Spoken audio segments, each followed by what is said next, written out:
Definitely, me too. When you're Thank ready, you let's so go. much, Zach. And once again, everybody, my name is Resonance22, and again, pleasure to be here. Sorry about the quick sound thing, but yeah, we switched to TeamSpeak. So yeah, we'll be starting in just a moment.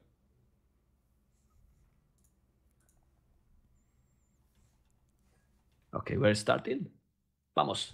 Let's go, Robo. Well, everyone, this is Mem. Most of you know me. If not, you can see also the link from Resonance and mine in the chat. And this is Hideout. Well, I like to call it reverse arena. You will see now when we are getting inside, but it's only with palisade walls, the base.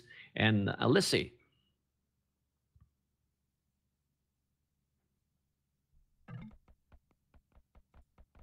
Well, everyone, welcome to the Escape Champions League. This is the grand final from the Middle East, 1 versus 1. And we have BacT as a Britons, TaToH at Byzantines. This is Memp, and with me is Mr. Resonance22.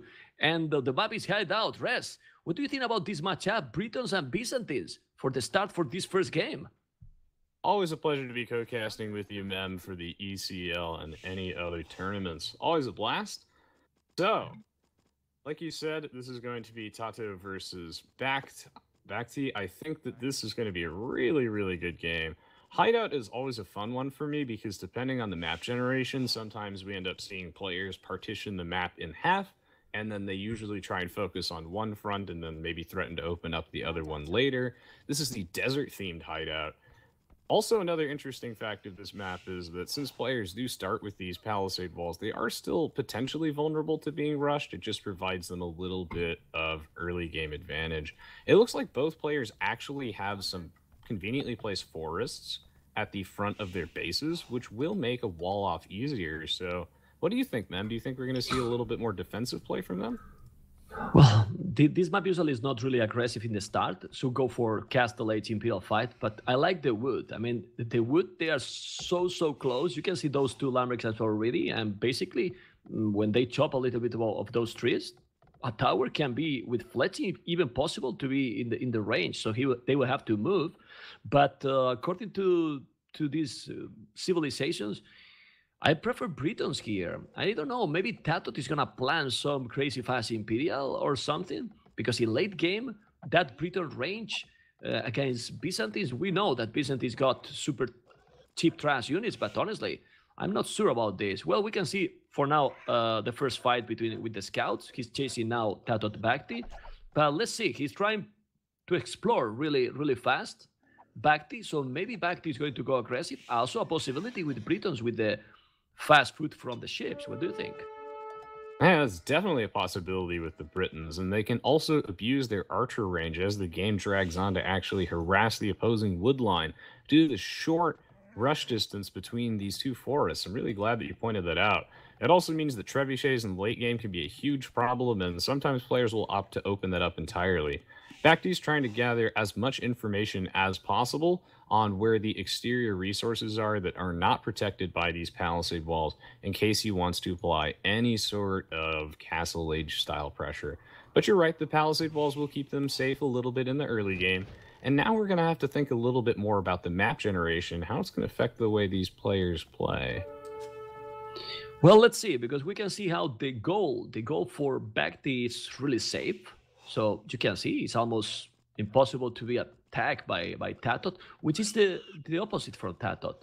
If BacT shouldn't lose this scout, why? Because I'm checking now BacT point of view fog of war. He tried to explore, and you can see that he didn't find any resources on TaToH base. But in Feudal Age, since you get better LOS, he can see the gold and the stone.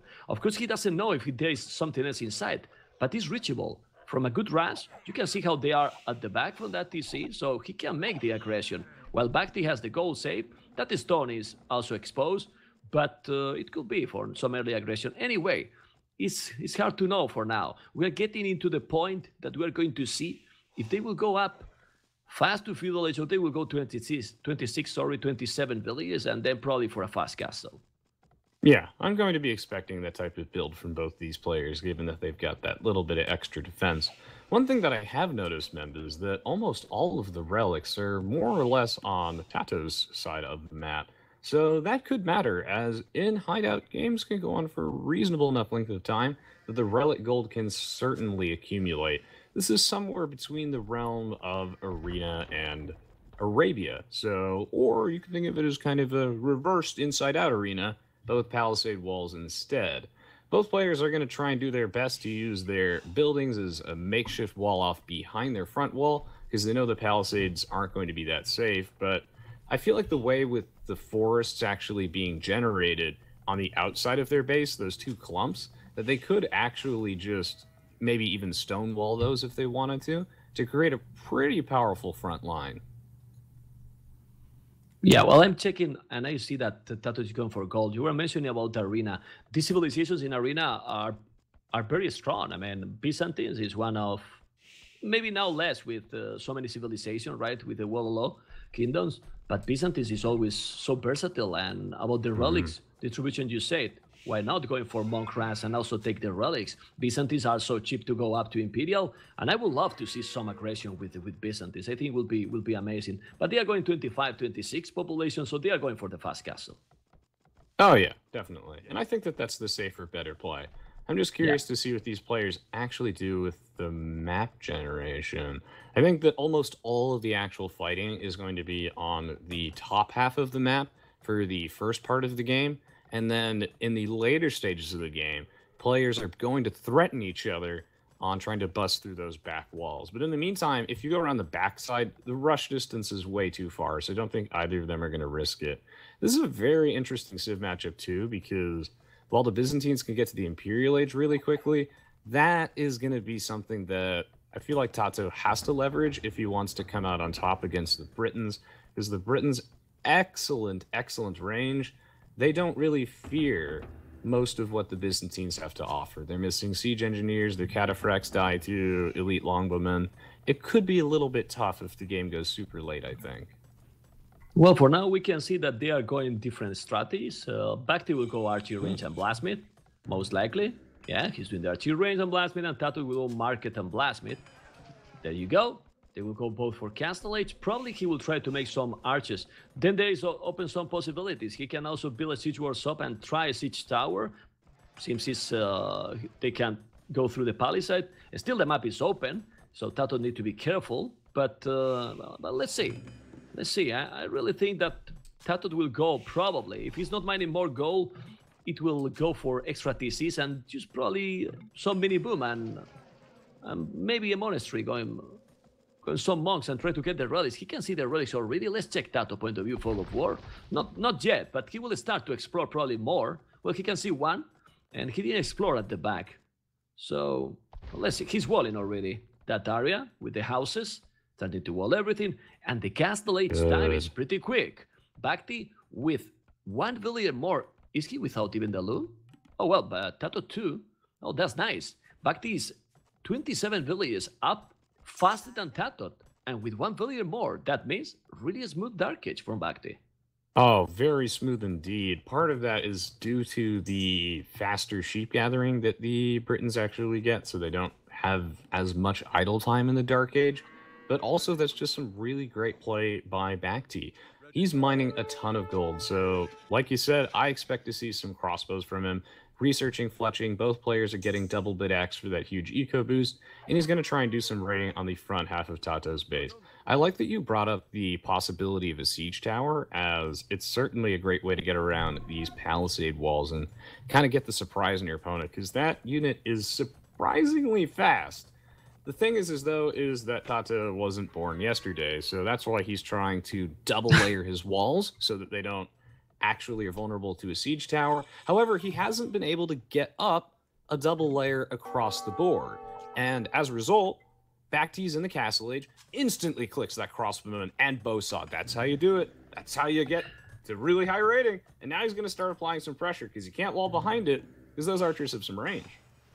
Let's see if Nostradamus is going to work, because the siege workshop is coming. They are not really far from being hideout. I was mentioning about the siege early in the game because they are pretty close. Imagine if they were to go way farther, but like this, he's almost there. And those crossbows already +2. Like if you get Bodkin are but not needed. The plus from the Britons is just amazing. Also the siege tower. Why I say that? It's a fun strategy. I love that siege tower, and sadly it's not being used so often because it's also not the opportunity to use. He's gonna make it? No, but he's going for the mangonel. Damn it. Yeah. I wanted a siege tower. Well, but why he's not doing it? If you check his point of view, fog of war, the siege tower would be really effective right now. But the problem is, he doesn't know what we do. He doesn't know if also TaToH is doing a siege workshop or something. But TaToH is with 3 town centers already, and for now, nothing to defend. So actually, if BacT was going inside with the crossbows, imagine if he did the siege tower, the damage could be real. Since TaToH also is without the loot. You're absolutely correct, Members. I think that right now BacT's getting a little bit of cold feet and just playing it safe with the standard mangonel choice. Having all of this range at his disposal, 7 across the board, soon to be 8 for those crossbows. Once he gets Bodkin Arrow, he'll be able to apply a ton of pressure and force TaToH to have to wall at the back or drop down a siege workshop. He's doing it now, but he opted to go for his 2 additional town centers first, whereas BacT only now just got his 2nd town center. So we're going to see the classic Age of Empires 2 duel between one player who has additional town centers and will slowly incrementally gain an eco lead against the other player who's applying some offensive pressure. Micro gonna be really, really crucial here. He's getting the map control back because he's getting in and pushing. It's good to be like this with Britons because Britons has also those cheaper TCs, so you always can recover a little bit the boom. And if you get some buildings behind, it's better to have a smooth economy and 0 idols than TaToH. Well, TaToH is 0 idols for now, but if he's pushing well, he can make the damage. Now the micro is gonna be crucial. There's 1 mangonel inside of that siege workshop with 2 mangonels and the crossbows. Oh, let's see the battle. Oh well, he didn't kill anything, but there was a good shot. That's a good micro, and it's a good one here for BacT. I would like to see that villager come in and repair the mangonel. And now with the mangonel and those crossbows, imagine rest if he was doing right now Bodkin Arrow. Sadly, he probably doesn't have resources, but with 8 range here, he will make a lot of damage, and he keep pushing. A lot of damage, and you're absolutely correct. I did check his resources, and he is getting to Bodkin Arrow. Expect him to click it soon. I think that's what's on his mind. He just barely can afford it now, and ooh, he's opted for Wheelbarrow instead. He is repairing the mangonel, like you said. By the way, with no loom. Gotta admire that. Dropping outposts everywhere. That's one of the reasons why he didn't go for a siege tower earlier, besides it being more of a fun thing, is that he just didn't know, like you said, what was actually inside TaToH's base. Would it be a bunch of town centers, or would it be a faster siege workshop already prepared for this? And the answer was it was a bunch of town centers, and the siege workshop came later. Great micro there by BacT, dropping outposts everywhere to make sure he has as much vision as possible, because he doesn't want to be surprised by anything, such as some stables, which would normally be out of his line of sight. That mangonel kill is super important. Imagine if he's now taking the siege workshop down. I'm surprised also about the knights. Remember, they don't have the bloodlines, and he's really pushing. I'm really surprised for BacT today going super aggressive. You can see how he's spending now a lot of villages on repairing that siege workshop, but it's important. But BacT is not killing a lot. He got a lot of archers, and I don't know, he's not really killing. He's losing also some archers and villages ahead. But TaToH got, like we were talking, 13 other villages. So sometimes those numbers are a little bit fake, because right now his effective villages are less. Now he's getting more. Ouch! But be careful, man. Be careful. That mangonel took the villager forward for BacT. But BacT is going all in. 2 mangonels, and at home. Oh, but BacT at home is smooth now. Market, 3 town centers, you see. And imagine now, if he was doing, he got 255 stone. He can make a tower, and he will take all his wood, man. All TaToH's wood. Well, he's not doing a tower there in the middle. It would be amazing, that tower there. Okay, let's see if he's gonna make it or not. I agree. He should absolutely make that tower there, as that would completely decimate TaToH's economy.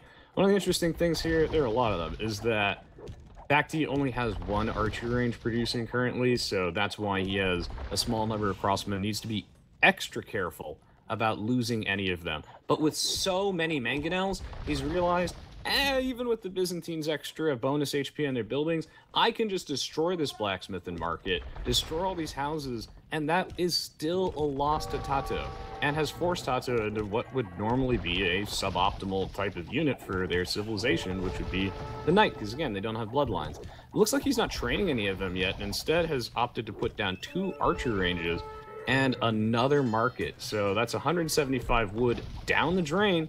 Some great eco damage here. Another thing is that also Tato is forced to get Loom because this archer rating, and I don't even know if BacT has it. Okay, he finally did get it. But 2 mangonels are coming, man. 2 mangonels. The micro creep is going to be crucial. The tower that we were mentioning before is going there, so he's now going to have to move a lot. Let's see those mangonel fight. That mangonel fight, he's not microing properly, not yet. Tato was doing ground attack, but now with so many crossbows, 17 army overall, only Tato got 4 mangonels. I don't know why he did a couple of stables, because actually he didn't use it at all. Yeah. He did barely 1 or 2 nights. Oh, the mangonel down. Mangonel down, the micro is crucial. You got an outpost back, so you should be careful. Let's see if TaToH is gonna be able to take those mangonels or not. The amount of army from BacT is huge, so he could make more damage. You know what I think he should do now, BacT? Imagine 1 stable with couple of knights. Massive damage. Oh, Massive damage, because right now, Tato doesn't have even a monastery. If he was doing now a stable, couple of nights, he will, I don't even say that he take the game, the mangonels, he took it, and now he's gonna take another, he's gonna take it! Got it! Imagine now with the knights. Anyway, still 2 mangonels down, and another one! Got it! No! He didn't, man. Why it didn't happen? Why did it happen that? I thought that it was going to be bye-bye. Rest. Is this some kind of hack? What kind of micro? This is pretty impressive by BacT here, managing to just barely scrape these shots and then land all the ones that he needs to. Tato losing his mangonels, and as a result, he's going to have so much difficulty defending, especially from these battering rams coming in, and BacT is going all in with this castle. That's going to be so difficult to remove if you're stuck in the castle age. And a crucial part of the Britons versus Byzantines matchup is this extra range. The 8 range that these crossmen have barely outrange a mangonel, allowing you, if you have really good micro, to kind of come out on top. Tato ended up transitioning into skirmishers. I think he wants the elite skirm upgrade, but like you said earlier as well, a single stable and a couple of knights would chew right through this. This castle's coming down, and really only the Byzantines can claw their way back from something like this because of their discounted Imperial age, because you need a treb for this castle. Oh, and also, BacT got to boom so much because of his discounted town centers. Yeah, exactly. This is why I'm a little bit surprised that Tato is still, well, he's 15 villages ahead. Now he's doing a lot of skirmishes. No, man, go back a little bit, go back. Those skirmishes are doing now a massive damage, and now Tato with Botkin Arrow incoming and ballistic in mind what he can do. He's gonna lose absolutely everything. Oh, well, the mangonel, he saved that. He saved that because he lost the knight, but with that mangonel, he's gonna make the damage in those skirmishes. Still, he can push. He needs stables. Finally, he's doing the stables. This can be brutal. And BacT, Mr. Res and Viewers, has a stone to make another castle. What that means? If with that castle, he's taking now the siege war sub, can take 2 town centers and make, for example, where is the TC just forward that castle? Another one, he will force Tato to go more and more back. Who is doing? But the difference and the map control, what resources will be able Tato to gather?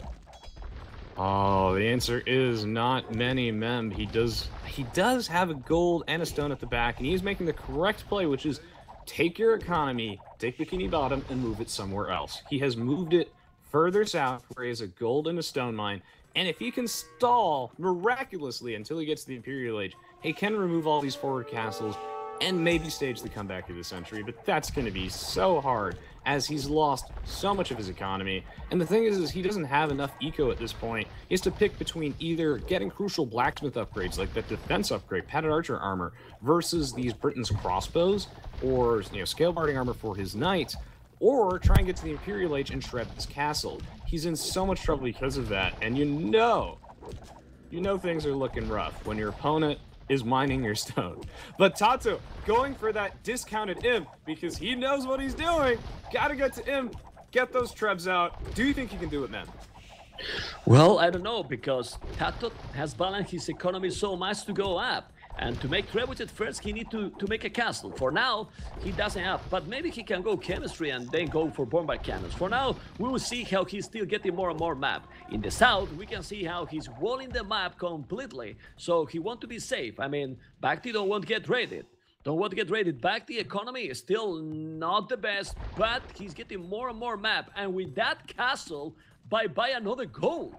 Bye-bye another goal. Now he's coming with the knights. This is what he needs. The knights with +2 upgrade, Mangonus Rams and another castle. Those skirmishes are going to go to the hell, man, because it's impossible to stop those. He needs a lot of pikes now, and even if he's going up to Imperial, if BacT play properly, raid a little bit more, and take those skirmishes, Tato is in big troubles. In big troubles, let's see, because Byzantines got that advantage, that going that fast to Imperial, maybe he can come back, but BacT is really raiding a lot now. Look at the police number and the idle time from Tato. Great job raiding here by BacT, and it was like I mentioned earlier in the game, if you're going to win this matchup, it's all about leveraging two things. Most importantly, the Byzantines' ability to get to the Imperial Age faster. So he'll either need to get some bombard cannons with chemistry or a trebuchet if he's going to survive this. And it looks like he's going to put down a defensive castle in a very well-placed location to protect his eco. He'll get to the Imperial Age so much faster than BacT, and now just get out a single treb. He's also taking advantage of the Byzantines' sheer variety in counter units. Sure, he doesn't have enough money right now to actually upgrade them, but being able to just get out some discounted pikemen is huge. He's going for my favorite Byzantines build, one of everything, and replacing his town centers. So many players forget to do that when they lose their eco, but he's trying to build it back. The trebuchet is coming out. Man, this game might not be over yet. Yeah, it's not over. It's definitely not over, but I don't know. If BacT is just pushing, he's also in the south, building double archery range, siege war sub with the ram. He's taking all the map. Right now, it seems that he has 65% of the map. It's true that the Trebuchet can change, well, everything maybe. I don't know. BacT is still now gathering more resources. 140 population, 124 BacT. What he should do also, BacT, in my opinion, skirmishers. They are cheap, and they can counter a lot of the army that TaToH can do. Why? Because TaToH, at this point, got almost no resources. He don't even have resources to make Bresser. You can see that he is still with the +2. The bikes are not even with a single upgrade. You know, nothing. Absolutely nothing. So the only advantage he has is that he has one treb. But his economy is right now at the very limit. He's not repairing the castle, now he's repairing the castle, and BacT is doing the least skirmishes. This is the way to go. So, if he keeps pushing more and more, and he's able to go up to Imperial Age, and he will, because look his economy, TaToH is still in troubles. But the game, for the first game, an amazing one. And the Britain skirmishers are good too. This is an amazing game. Wow, all those mangonel shots. BacT coming in here. The sniper picks off that lone trebuchet, which was perhaps just a bit too far forward. But the thing is that TaToH tried to keep it close to his castle, as safe as possible, and just in range of BacT's castles, because BacT didn't make the mistake of building them too far forward. Instead, he wanted to make sure that he got to block off TaToH from his main gold and his main stone mine, strip mine all those resources, salt the earth, so that way, in case he loses his forward, he's future-proofing himself for the rest of the game. But meanwhile, we've got a problem on the bottom of the map, like you mentioned. Outposts on both sides, and TaToH, I don't believe, can afford another castle, but he really needs one on the bottom side of the map to protect from that raiding. He's putting unit production facilities everywhere. He's finally stockpiling some resources, and BacT is going to Imp. Yeah, we forgot something to mention that is really important. BacT is going to Imperial, yeah, but you can see in the spec overlay.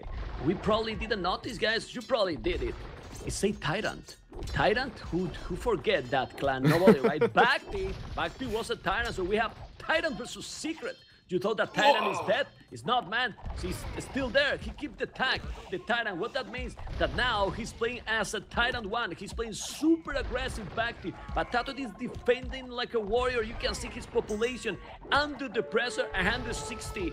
And now he can spam skirmishes forever. Why? They are so cheap. They are extremely cheap. But the problem is that he still have a lot of map control. And TaToH resources now, yeah, they are good, but he's even housed. He's not doing trebuchet. Why? Because he's getting raided in the south, and now I believe that BacT will prepare a push in the north, what he should go? TaToH is doing halberdiers. Well, BacT light caps, come on, man. What you need to do is, in my opinion, I don't know what you think, and I would love to see also the werewolf upgrade. That is amazing. I would love to see that, but man, over boom BacT, 147 villages, 25 army, while now TaToH 42. BacT, you need, in my opinion, arbalest, skirmishes, and trebuchet.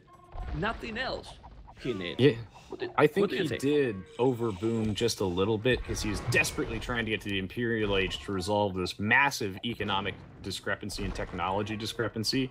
Like, he's had a huge military lead the entire game, but all of these upgrades for TaToH, it's really the upgrades that are making the biggest difference here. Those elite skirms are now fully upgraded.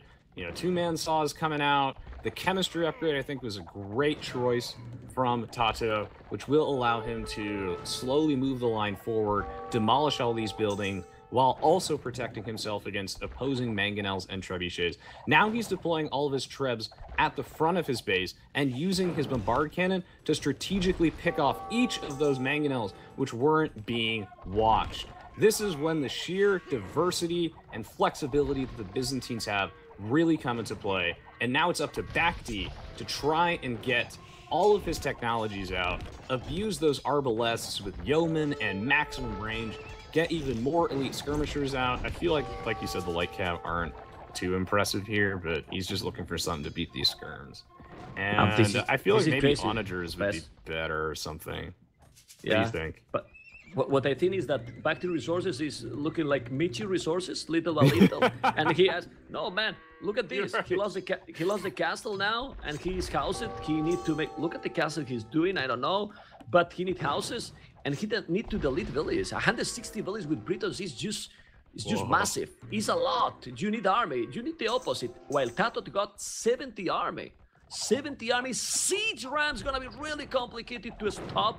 The siege rams it's also what it makes very dangerous, the Byzantines. And don't be so surprised if TaToH managed some resources, something that he love it. He needs some food. And I wouldn't be surprised to see honors and try to cut wood and then raid back the economy. In this map, as soon as he can do that, TaToH is always doing. BacT is now doing conscription again, but BacT resources, amigos. It's me. Almost 3,000 food. 800 gold and 1,000 wood, but still only 30 military. Imagine how much army he could do with this. I don't know what he's planning to do. He has stables, but now he's doing what? More artillery as well. In the south, he's cleaning all that. Why he focus there, Rest? I don't understand why he focus in the south. He should focus where he has the castle and prepare a good push. But now TaToH is pushing him back completely. 200 pop with a much better distribution. 71 army, and he keeps doing more. And probably if TaToH delete villages, it would be even better for him because he could go easily with Byzantines over 100 army. I mean, the only explanation is that BacT is researching guilds really, really early, so that way he can trade all of his resources and hoard a bunch of bitcoins. I'm not entirely sure. It looks like he has significantly overboomed, something that doesn't typically happen too much, but there's honestly too much of a good thing that can happen. He has too many villagers. I think he actually needs to delete some pronto, or he's going to get overwhelmed by TaToH's superior eco balance, and as well as his cheaper military units, which means the Byzantines get to use fewer villagers overall and still maintain a large army. I also agree that it's a little strange that BacT decided to push on the bottom side of the map. While normally that would be really, really powerful and the light cav are coming in now, the thing is, I feel like you only want to open up another front when on the previous front, the primary one, is actually being stalled out. Looks like TaToH is going to throw away his siege rams here and get thrusted by some other rams and just completely collapse, but he's going to start adding in some halberdiers as the techs roll out. Things are looking risky for BacT unless he starts deleting vills, and it looks like he's got a couple down. But really, he had so much momentum on the top side, man, like so much. I don't think he needed to switch sides. I think he could have continued pushing there. Do you know what can help? What can help to BacT? He's doing the other upgrade. If his TaToH is doing what I mentioned, if he's cutting and trying to raid, that can help BacT to get a lot of farming. Because right now, he got over 2,000 food and 2,500 gold. Imagine the amount of farming he can do. And also, I don't know, for example, in this situation, why the players are not thinking to make champions. He got halts and skirmishes. he make 30, 40 champions and he kill everything. With the armor they have, he is doing all the, you can see chainmail armor now, but I don't see, now he's doing a lot of barracks. So I believe he will do champions because halberdiers make no sense here. The other guy is not coming with cavalry, but now finally, BacT is deleting some villages, and look at now the amount of army he's getting, and so dangerous. Those Arbalest, still without gentlemen, but 10 range, and BacT, men at arms, plate mail armor, so the champions is going to happen. No, really, I was going to say sack, rest. Champions with the skirmishes and on some Arbalest with that range, how do you stop them with Byzantines? Oh, it's really difficult. You're going to have to start mixing in hand cannoneers, and the Britons are one of the best civilizations at completely dismantling any attempt at using hand cannoneers to counter them because of the massive, massive range advantage. So I completely agree. Champions are an underrated unit. They are the trash slayer, and the Byzantines are the trash unit civilization. They're the civ that makes all those units that don't cost gold. And the champions, I think, would be the perfect choice here. Things like cataphracts and whatnot, which would be great against champions, but generally are too expensive, again, get demolished by Britain's Arbalest. The game is going on longer and longer, and it's just like I described earlier, BacT's finally deleted a ton of his villagers. He's now down to a very reasonable, modest 131, getting that yeoman, getting that long swordsman, and now that he's got all the upgrades, well, the Byzantines jack of all trades, master of none. Man, werewolf, man. I want to see werewolf, please. I do want to too. see the trebuchets with a handed accuracy. Anyway, we can now focus completely in this push. And the push is gonna happen? No, it's not gonna happen. It's happening right now. This is a lot of rams. Look at those Arbalest skirmishes. TaToH is coming with the honor. We can see some crazy badaboom. Look at that honor coming. He should focus a little bit, but he doesn't even need it because there's a lot of army. And with 81 military, is TaToH gonna be able to hold? I don't think so. Why? Because I believe that the quality of the army composition from BacT is now higher than TaToH. Arbalest with gentlemen, 11 range, doing a forward castle, and that castle is taking again that main goal. So what is the goal incoming now from TaToH? I'm gonna tell you soon. One relic is the only goal incoming. So with that army, with the skirmishes and siege rams, you're gonna be able, well, if he didn't have the champions coming, but those are 200 swords +4/+4 coming, and with that army he should be able to stop the siege rams. Let's see how it's gonna be the micro, but for now, the game, for the first game of this final, guys, is just absolutely amazing. Come on, Rez, who is gonna stop those siege rams? He's gonna stop it or not? It's gonna take those light cavalry, but the palisade wall blocks the way. They will be able to do it, though, because those siege rams do actually have negative melee armor. This castle, I think, will survive, even though it has minimal upgrades. The siege rams are coming in, but really, I would like to see more trebs, more bombards, but he's making a ton of siege rams, though, just to absorb that archer fire and try and force BacT into making things like light cavalry that he doesn't know about the champions, as now they're coming in, and they're gonna just shred right through the Rams skirm army comp. Like you said, BacT now has the superior army comp. Previously, it was with TaToH. The momentum has switched, and I'm really worried for him. I feel like as soon as BacT gets siege engineers, that's just slowly gonna crumble for TaToH. I don't really know what exactly he could build here to actually push back on this, that he would have the economy for. I think not grabbing a lot of those relics earlier on the game and being zoned off that main gold is crucial, man. Well, BacT got now 2 relics even. I think BacT did a little mistake. I don't know if he's gonna pay it off because he sent the champions basically alone. And remember that the range units, guys, if you don't micro them properly, they always shoot first to the siege units. And all those Arbalest, they were doing that. We're just shooting to the rams, so the champions were gone, lost without doing so much impact. And now TaToH, since he got a super cheap economy, and now he's cutting in the middle with the honors and rams, and he can raid a lot because the army composition now from TaToH is, well, I wouldn't say better, but a lot of army, almost 100 units. Now drop it a little bit, the siege rams are coming, and the economy is gonna be raided. But BacT is still with 200 population. This is so risky. He's trying to go aggressive, but now he's gonna be also little bit exposed at home and taking all the rallies. We will see Siege Ramsey coming with a lot of alps and skirmishes. What is he doing now? You need to send all the army, Mr. BacT. But he's gonna stop this. We will see. Still, maybe this is gonna help BacT to make more army. I still think that he should have a lot more with Britons. I agree, he should have a lot more, and go, them as BacT now, suddenly on the back foot. If only he was the Spanish and had supremacy, because now he uses villagers to dismantle these siege rams. That's not going to work. So what do you do in a desperate situation like this? You cut through the middle and you go straight for the throat. Go for the eco. This is one of the downsides, and one of the reasons why Age of Empires is such a well-designed game, one of my favorite games of all time to cast, is because, and I've been doing it for so many years, it's because you put all these castles forward in your opponent's base. Where the castles in your own base? They're not there. Which means now you have to pull back all your military units, give Tato a little bit of map control, maybe he'll consider flirting with some relics, you never know. In the meantime, this could be his big break. He took down the main town center from BacT and is doing some raiding. I wonder if this will be enough to hold the line. Well, this is start to be a little bit too much, because I was telling that maybe that he's losing some villages is good for his army. It's true that now he has more army than Tato, but be careful, BacT, because if the game keep going longer and longer and you keep losing villages, now you are 92 villages and 36 are idle. But in the south, skirmishes and a lot of army for BacT. In the north, a lot of skirmishes, arbalists, and one threat, but the siege rams is still being really hard to stop. But now on his base, BacT is doing 2 extra TCs and he stopped it completely. And I told you, he's gonna help BacT to balance his army composition. Definitely 110 army right now.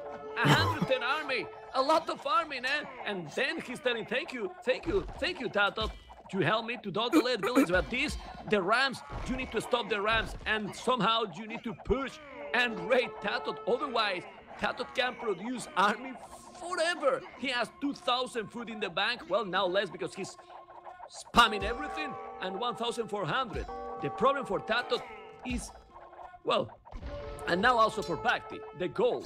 They only have now 2 relics, and well, let's see if he's gonna be able to stop. I still believe that with the Britons' range should be stronger. The problem is that the range, remember, rest is in the arbalest, gold units, and when you are not gonna be able to do it, the trash units might be better for Byzantines. Yeah, I mean, they are. He's saving money. And in the later stages of the game, ladies and gentlemen, boys and girls, we've reached the Age of Empires Singularity. It's a magical point in the game where people just forget to replace their lost villagers. You've seen it, I've seen it. Your teammates every single game. Clock ticks 1 hour, boom. They just forget to actually replace any lost villas. So we will see if BacT actually rebuilds his eco a bit, because he is at 91 villagers compared to 110, which is a little bit of a healthier number. So BacT could actually start running out of food. He's got 5,000 wood in the bank, which I think you might want to sell. You're right, these arbalests are great, but in the end, he's just losing so much gold that Tato might be able to starve him out, and this economy was absolutely crippled. I think the champions are a great, cheap way to deal with this type of army comp without wasting too much gold in the process. I'm checking it's rest. Gonna be tough. Look, I'm checking what you are telling right now. He got 20 farmers, which is impossible to push or to keep holding against Byzantines with 20 farmers. He needs exactly to do what you said, to relocate all his villages and make much more farmers than Lumberjack, because he has 7,000 almost wood. That's crazy. Tato is doing plate barding army, and imagine he's not gonna be able because he doesn't have the gold, but he could make hussars. Yeah, they don't have bloodlines, but hey, BacT didn't research the house, so I insist. If the game keeps going, be careful with the Byzantines. But now BacT seems to be pushing more and more. He's bringing villages to make what? Oh, a forward TC. Because he knows that now the siege is so expensive. So he might be confident to make a TC there and gathered the main goal for Tato. First game, well, I don't know what people were thinking and what do you think, Res, who was the favorite, but doesn't matter who is the favorite anymore. First game, 1 hour, 10 minutes already, guys. Stay absolutely tuned because it's only the start of this amazing series. And Hideout, you know why you love it now, this map, right? Because of the battle we are getting now. Oh, definitely. And if you guys enjoy our co-casting, please do check out our respective Twitch and YouTube channels. We really appreciate it, as always. This is a classic Age of Empires 2 game that I love in a nutshell. This right here, this main gold mine, which belongs to Tato, by the way, that's his, let's not forget that, is going to be likely the decisive factor in this game because both players are very poor. Interesting to see BacT not actually have access to Halberdier because at this point in the game, it's really difficult to get 600 gold. So, and Hussars are much better than Light Cav with no bloodlines. This one gold mine could prove to be decisive. You just need a little bit more cash to produce just a bit more siege and champions and push through this. But the Byzantines buildings, they're a little bit too tanky.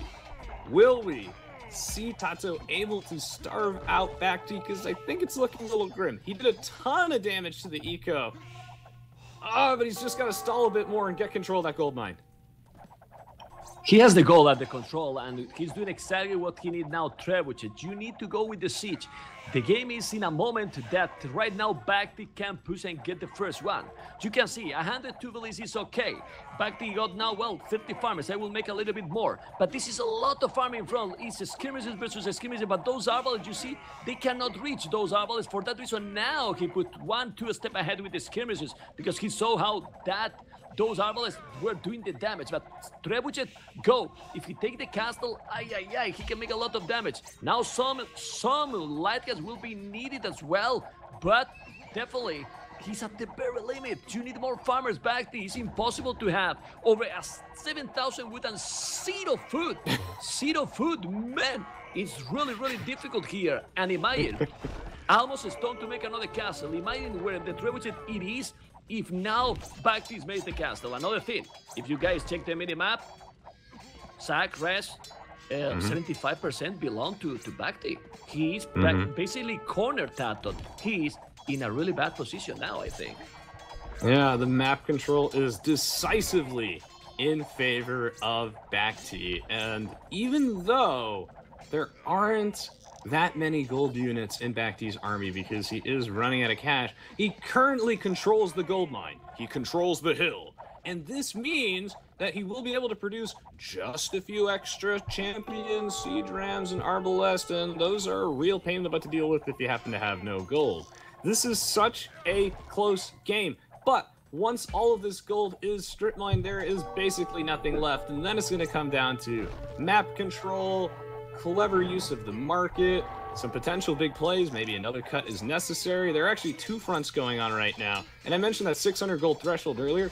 Also applies to Hussar, unfortunately. That's a pretty overpriced upgrade. And so Tato doesn't actually have it, and he doesn't have Blast Furnace either. This is close, but I think he's going to get pushed now. Look, BacT is getting now. Because in the north, he's killing absolutely everything. Now he has to Trebuchet. Look at the population. Finally drop it in military for Tato. He's taking that castle, and if he buy 100 stone, he can make a castle here, Rest, where he's just attacking. And I insist, that can be crucial. He's still fighting in the south, but this is, in my opinion, good for BacT because now he's spending a lot in the south. But why? What he got here? He wants to stop the push? Well, maybe that's the problem. Tato need to defend in 2 spots, and right now 93 military, 59 army. And now who has the overboon? And I say overboon in quotes because Tato is 140 villains because his economy is at the very limit. And what happens when your economy is at the limit? That you try to keep doing villages because you feel that you need it. You need it and make more and more farmers. But now BacT is even raiding with the light caps. So this is getting closer and closer. But Tato is trying because he is a warrior and he's Spanish. Now I cannot say. And look at those traps. Arbalest, skirmishes, and keep pushing more and more. 1-2 Trebuchet, and well, I don't know how he can stop this. It's gonna be really complicated, but Tato will try, and will keep trying to push him back. But BacT economy is right now, thanks to the gold, he mined in a much better situation. Why he's not buying to make another castle? Press. I think he a should. castle will be crucial there. I agree. I think he should. I also think there's a relic that's been sitting here awkwardly all game and needs a friend badly. And I think that the relic would help out quite a bit. So, BacT managed to actually take down that castle, which was in a critical location to actually defend most of TaToH's economy. And TaToH got heavily raided there by some light cav. Great play there by BacT, weakened that eco, and BacT actually did replace a decent amount of lost villagers, actually getting his farmer count up to like a whopping 60. He's moving forward with the trebuchets, dropping down another castle. Even though TaToH miraculously won the battle on the lost side, on the bottom side, he's now lost it yet again, and I think this is going to be it. And one of the things I wanted to mention earlier, another reason that the Britons, even though in a low gold situation, the Byzantines you think would have the edge, it's just having a little bit of gold gives the Britons the edge, especially because they have siege engineers, which I think would really help push through these Byzantine buildings. But with TaToH being housed, his economy in shambles, I think now it is time. What a crazy epic game, man, but I think it's time. It's time to call it. I think yeah. he didn't use the siege engineer because he didn't use also Onages. And well, he's with the trap, which is one range more. The traps are 16. Now he's pushing completely. Village number is almost the same, but military is getting close to double. TaToH has no castles. He has no map. He's holding a little bit on the bottom. Now he's also raiding the lumberjacks. Village for the first time in a long time. BacT will have even more than him, and yeah, he doesn't resign because he feels that he still have a good population and Byzantines can spam forever. But forever is gonna be probably not possible anymore since he has no food and he keep pushing little by little. It's really complicated, and these players spam super fast because they are super strong, and with the multi-queue option also, if you control that option really great, you can spam like crazy. And since they are so cheap, it's very difficult to finish the game. You can see that now he's coming with 4 siege rams trying to counter. It's true that BacT is coming with the cap rams, but siege rams are much better than those cap rams. Oh, look at those siege rams. Break that. He got the relic. He's going, man. Yeah, man. And now with those skirmishes and the light caps, come on, man. He's gonna finish or not? Whoa! What is that trebuchet forward? Okay, he's gonna lose it. Don't lose that. You need to keep everything. But now BacT, yeah, this is why he's pushing over 4,000 food. Why you don't sell a little bit to get some gold? Anyway, siege rams incoming, and now TaToH, incredible. He was half the military. Look now his army with Byzantines, over 100. When one player is losing villages rest, the other is doing well. That player is doing a lot of army. Look at this. I guess one odd downside of raiding, if you want to be expanding brain and think on a whole new level of break the meta, is if you get raided and lose a bunch of villagers, that just gives you more room for a ton of army if you were stockpiling for some reason. And if your units cost basically nothing because you're the Britons, the Byzantines, then, well, there you go. That's pretty good. He's somehow miraculously holding on, but I really feel like at some point he's just inevitably going to lose because he just doesn't have map control. He's been boxed in this corner the entire game, and his economy is going to keep sustaining damage over and over and over again. And this army will peter out. You can only throw so much trash into the fire before it eventually completely turns to ashes and gets burned out. By the way, siege engineers does not cost gold, so think about it, everybody. Think about it. Well, now BacT, look what is happening with this game. I mean, this is crazy. Now BacT out of wood, 0 wood, and now 5,000 food. Well, I don't know how to analyze this game. It's really complicated. I see in the chat, such a mess game. Well, they are just spamming now. This reminds me those deathmatch games that you are spamming in the late game. All the trash unit, that castle that was amazing is gone. But now again, TaToH at the limit, 77 villages, 74 army, coming with the siege ram, light cat trying to kill those skirmishes. This is crazy. But in the south, you can see how the raiding from BacT is brutal. This is what is giving him the game. He's sending so many light caps, and what? He's gonna make in the corner there at 9 o'clock. Stables on his base. He's sending buildings there. This is what he wants. I am on BacT point of view, and I see that he wants to build. Okay, he deleted it because he got 0 wood. That's crazy. But he keep raiding completely in the south. But then Tato recovering the north. What is this? Tato now zero, literally zero wood. Well balanced economy. Zero wood, 50 zero villagers. food, zero gold, and zero stone with 51 villagers. Come on, Tato can't keep producing absolutely anything. He is GG, and he's calling the GG. What a first game, guys. Come on, analyze this if you can, Mr. Res. Well, this was an exercise in stamina, I would like to say. What an excellent game. And, man, this is one of many reasons why I love co-casting with you, man. I thoroughly enjoyed this, and hopefully you all understand now why the Byzantines are classified as a defensive civilization. Being a defensive-type Pokemon means that they can, wall themselves into the corner and hold out for a very long time, even with a minimal amount of villagers. And eventually, though, he's going to run out of money. And that's when he calls game. I feel like that was an appropriate time to call game, although he probably could have called it like maybe 10 minutes earlier if he wanted to. It's, as I explained earlier on the game, it's going to be momentum swings back and forth between the two civilizations based off their power spikes. The Britons have the slightly better, feudal and castle age, but then the Byzantines get this huge early Imperial age where they can get that technology lead, leverage that, and just blow your opponent back. But if the game goes on for 30,000 years, then the Britons, they've got champions with Blast Furnace, which BacT made all the right units they needed to do. He kept applying pressure. I think Tato made some huge decisive plays that almost flipped the map in his favor by actually cutting through the middle. But in the end, it just wasn't enough, as it's really difficult to deal with the champions and the Arbalest with so much range. The Rams, by the way, everybody, are just not only for pushing, but they also really help with absorbing the Elite Skirm and Arbalest damage. Overall, this was an absolutely excellent game, and what a great way to start off the series. Yeah, it's great, and we can check now the achievements with Zac. We can see how in unit kills, we can see BacT kill 300 units more. 300 units more, that means that he was getting the initiative during all the game. 300 units more is a lot, because we see many of those long games that they are like 50-50, but no, he was killing a lot, 300 units more.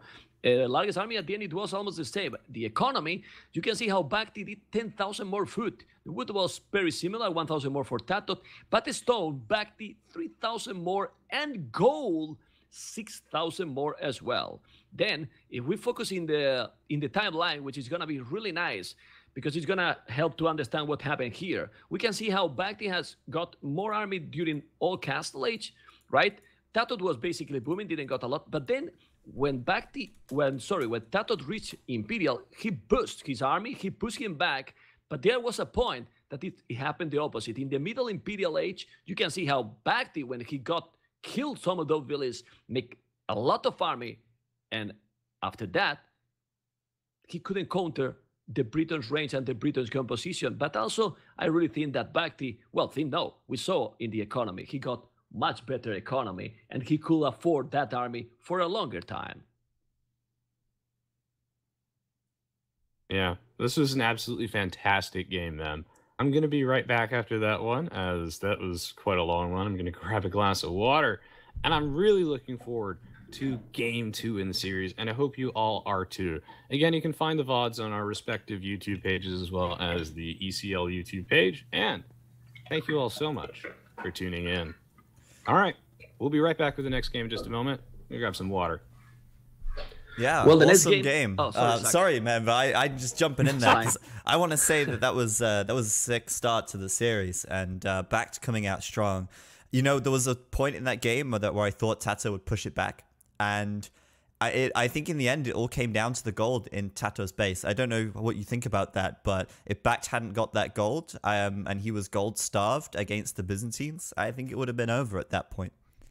100%, because I really think that it's really difficult to stop the siege rams. But the problem is that I think Tato couldn't have enough economy to make a strong push, and you saw in the achievements before that I was doing the mention, 6,000 gold difference in a 1 versus 1 is a lot. It is really, really a lot. And there was a point that Tato was, sending rams, but how many? One by one, and couldn't make bombard cannons and all, trebuchet, so it was very difficult for him. Yeah, awesome game though. Very, very nice indeed. And we'll be getting our second game going in just a moment. Just a reminder to everyone that you can enter the giveaway to win an HTC Vive Pro. If you want to try virtual reality, that's the thing you need to do it, and it's awesome, and I could highly recommend it. So you can enter the giveaway for free. Just click on the link below the stream, and if you guys are ready, yeah, you can enter it too. But what you don't tell me, man? Well, I will. I'm telling you now. I will create. Zach, I will create another account. I don't want that it looks rigged. Okay. Okay. Anyone can enter, but you're not gonna win it, man. Thank you. Okay, so you are telling me, ma'am, save time. Don't make a new account because I will be looking at you. I'll find out if it's you. Well, okay. I will keep casting.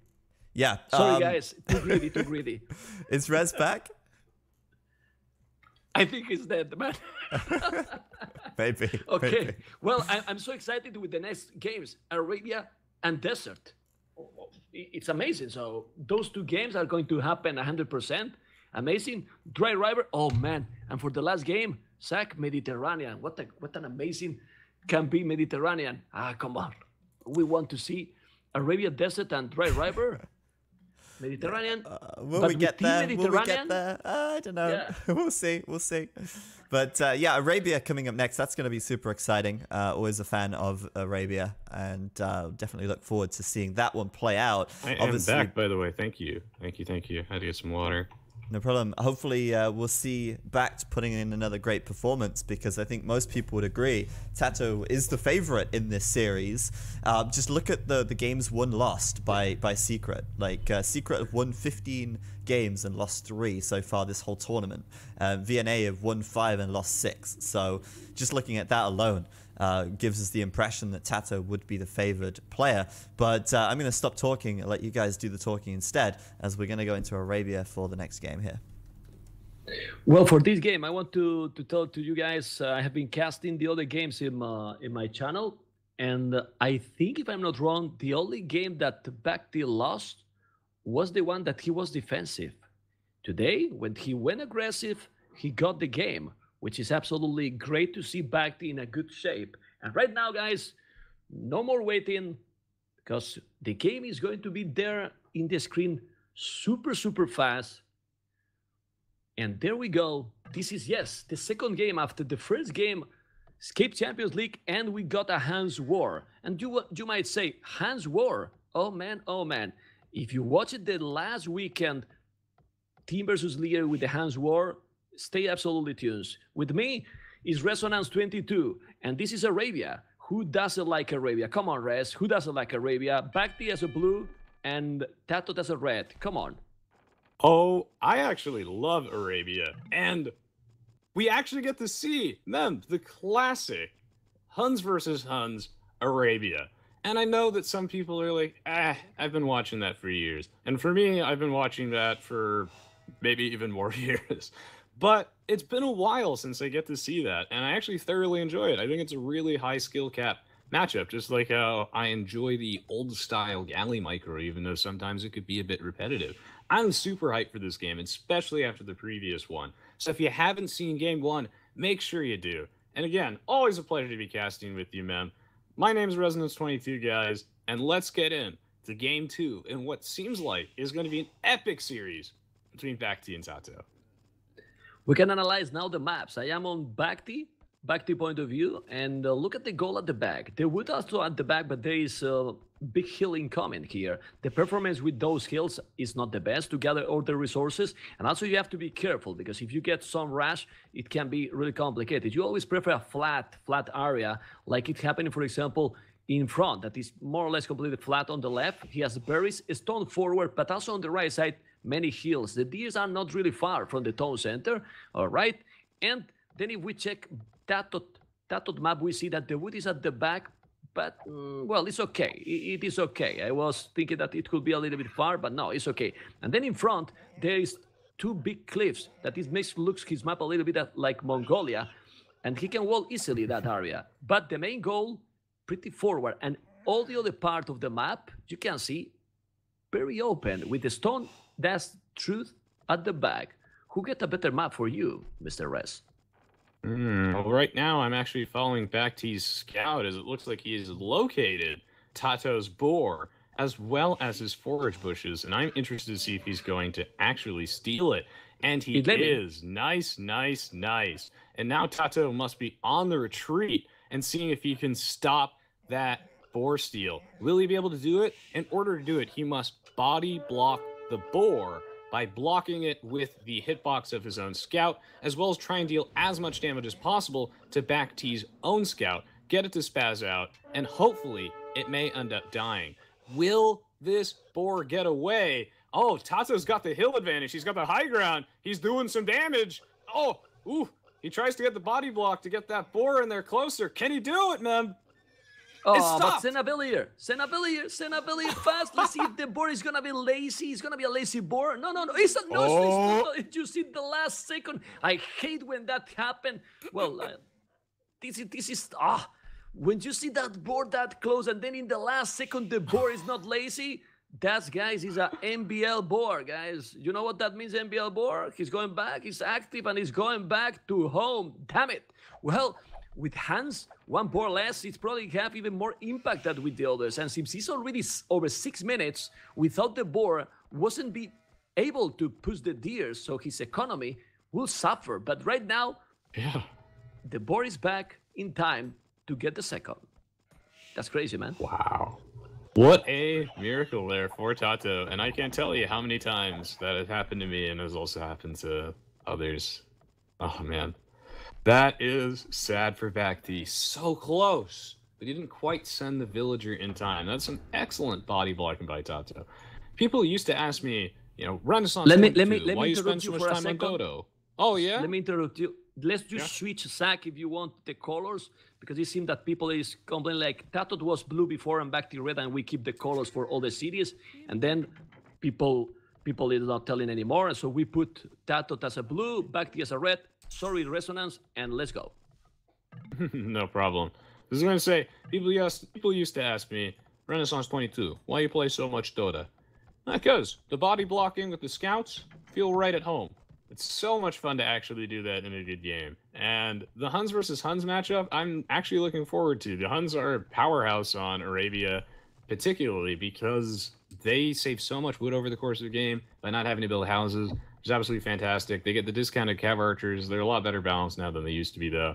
And it looks like we're going to see a 3 militia drush on the way, combined with a forward. So he's got 4 villagers on the way. Are we going to see towers? I assume we're going to see the men-at-arms upgrade here as well. But, do you think TaToH actually has the map to defend against this? Because right now he's doing some very nice wall-offs, as well as his own stone mine for defensive towers, because he's scouted this. This is how you respond. Well played. Nice. Yeah, well played, but he has a problem here. If BacT play properly, and I am on BacT point of view, Fog of War, he can see those 2 goals. He want to get the goal and denied him. But what happened? He need to find the other goal at the back. Here, TaToH is well defended, for sure. He has the walls, and he has also mining already a stone. But, oh my god, look at that tower. The berries is really important in the start. He should make a counter tower, and he's doing. And that tower is amazing, because you cannot fight against that since he's in the range of the town center. So TaToH should be just fine for now. But I insist, if now BacT is mining a stone at home, and he should mine and make a mining camp, it will be a problem if he's not finishing the tower. This is a good decision. But he got lucky. Now he's out of the range and he's taking the berries. He's also moved by BacT. Because the berries, that is really important food now, is gonna be bye-bye for TaToH. Oh yeah. Now, I love this decision by BacT to actually focus on the berries, because at this point in the game, usually players have around 4 bushes remaining, maybe 5. It's usually about 4, and that's a huge source of food because you can't afford to heavily commit to farms in the early game because you don't have enough lumberjacks yet, and that can really screw with your opponent's economy a lot. It's going to force TaToH to adapt. I love how he has segmented off his base, and he has such a safe wood line and such a main stone mine, but Memb, his gold is being threatened, so he's going to have to try and defend against this with no gold whatsoever. So TaToH's got a wood line, but no berries and no gold. What can you do with that?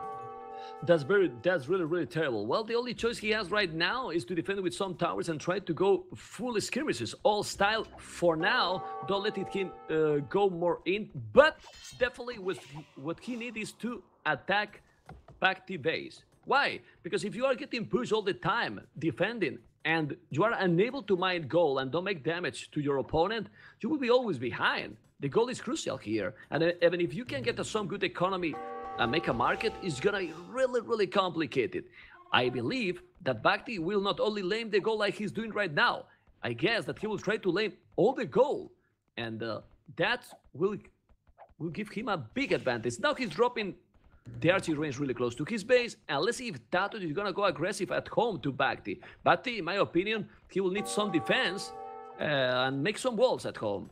Otherwise, he can be in some problems later, but not now. Because without fletching, without plasming, that army he has, Tato, is just, it's not going to make any damage. Only 3 armies. So, let's see. Map control, again, really important in Res. And he's going to the north. Going to make a tower? We will see. I think he's going to try and make sure that the other gold mine is also sufficiently blocked off. And this means that should things go south for BacT, both figuratively and literally, that it's going to be so difficult for Tato to actually mine that gold. It's all about stalling and salting the earth as you claim it. He is going to go for the tower here first, which I think is fine. Just give him a little bit of extra vision, zone off any potential lumberjacks in that wood line. I love the outpost there just to get as much vision as possible. I think Tato has done a great job of using the fact that he does have a free stone line and is surrounding himself with towers. How BacT has reacted to the situation is phenomenal. A boar deal gone sour, but he used the scouting information to make this play. But he can get in. He's not taking the risk to get in. I mean, the BacT, is out of the range of that tower. It's true that now TaToH is going with 2 spears, 1 archer and 2 skirmishes in the south, but that army is basically nothing, not gonna make any damage, also without fletching. Even with village you can fight properly, no problem. Probably TaToH is trying to explore to see how is his base and what he has, because if you check right now, TaToH point of view, fog of war, he didn't explore till now BacT base. Nothing. Now he's going and trying to explore, so maybe he will drop and, well, if I was TaToH, I will go stable, man.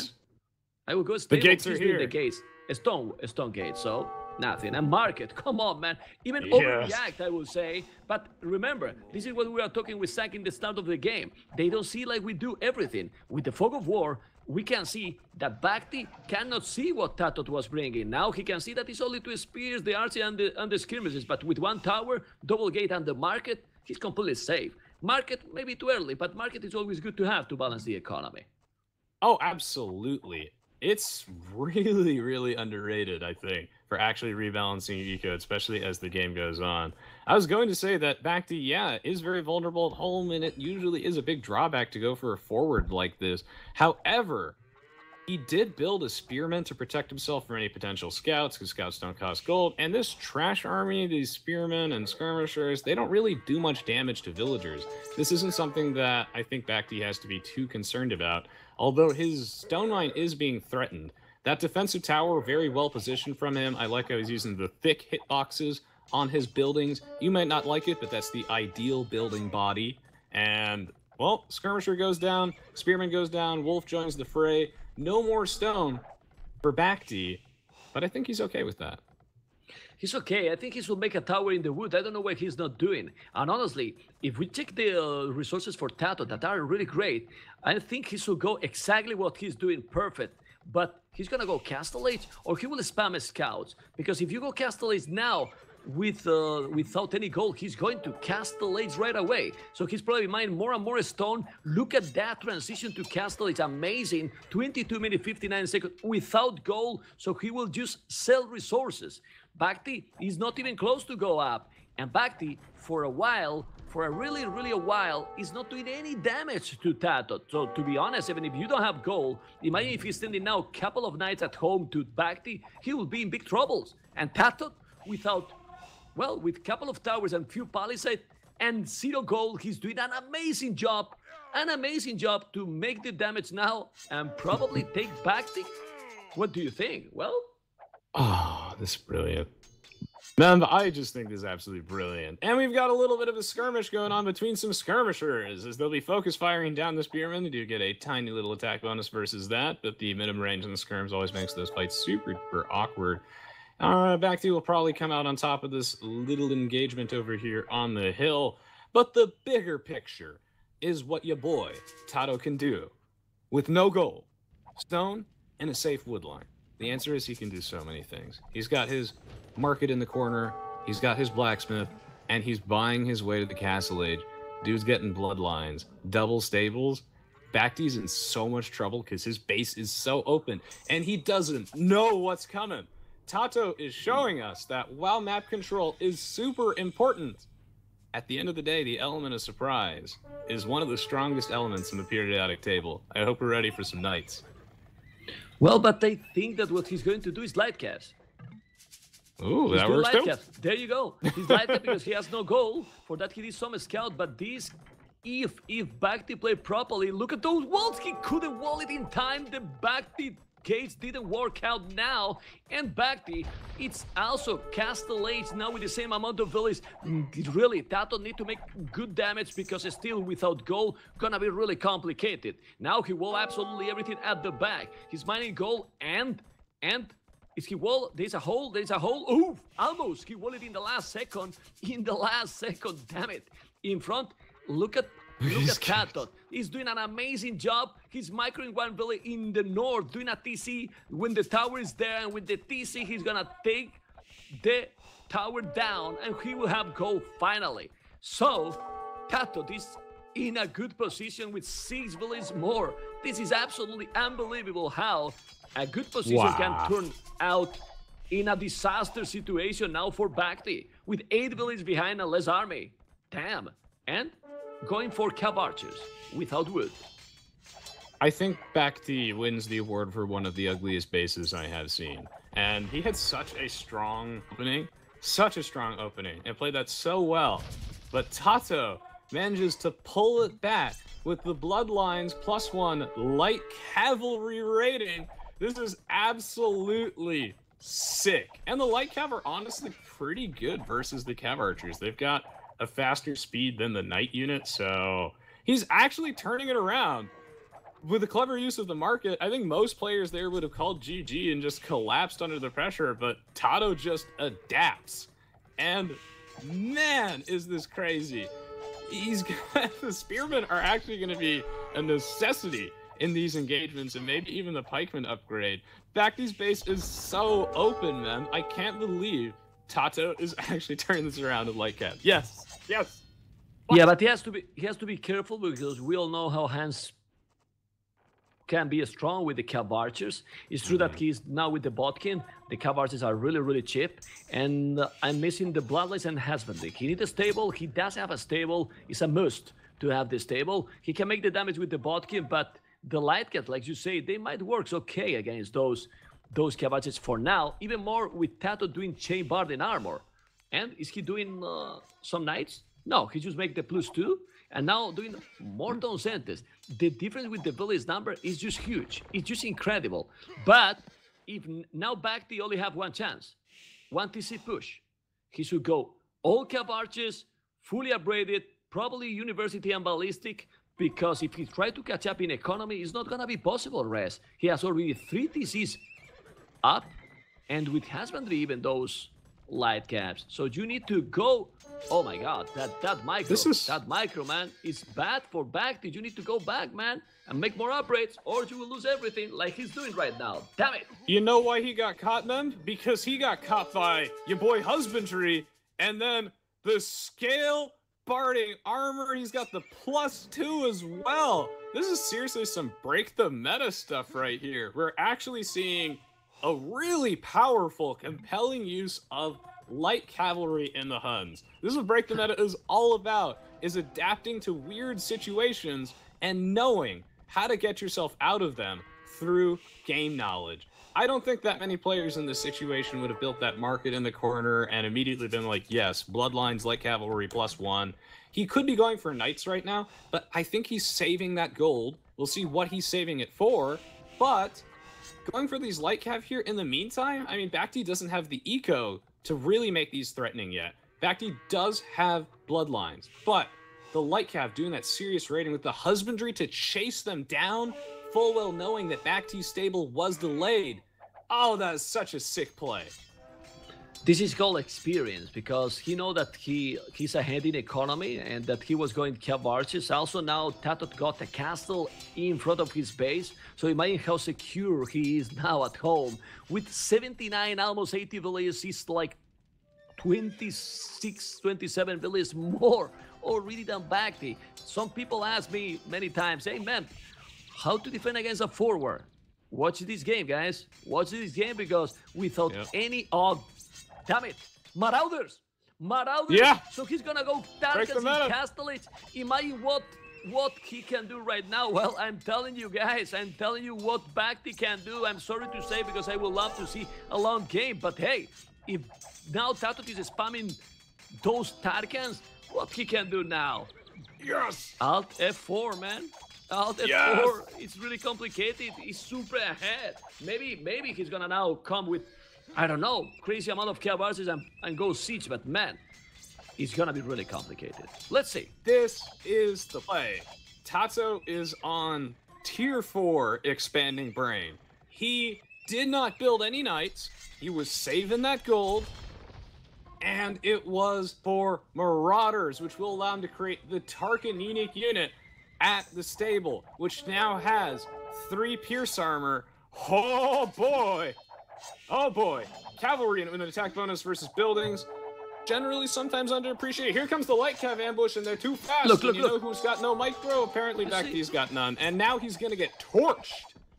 He's gonna get torched. 120 HP on these Tarkans, and I love this castle placement too, because it will also free up this main gold, put down a town center, and Tarkans are how you close the game out. Like, seriously, this is the play.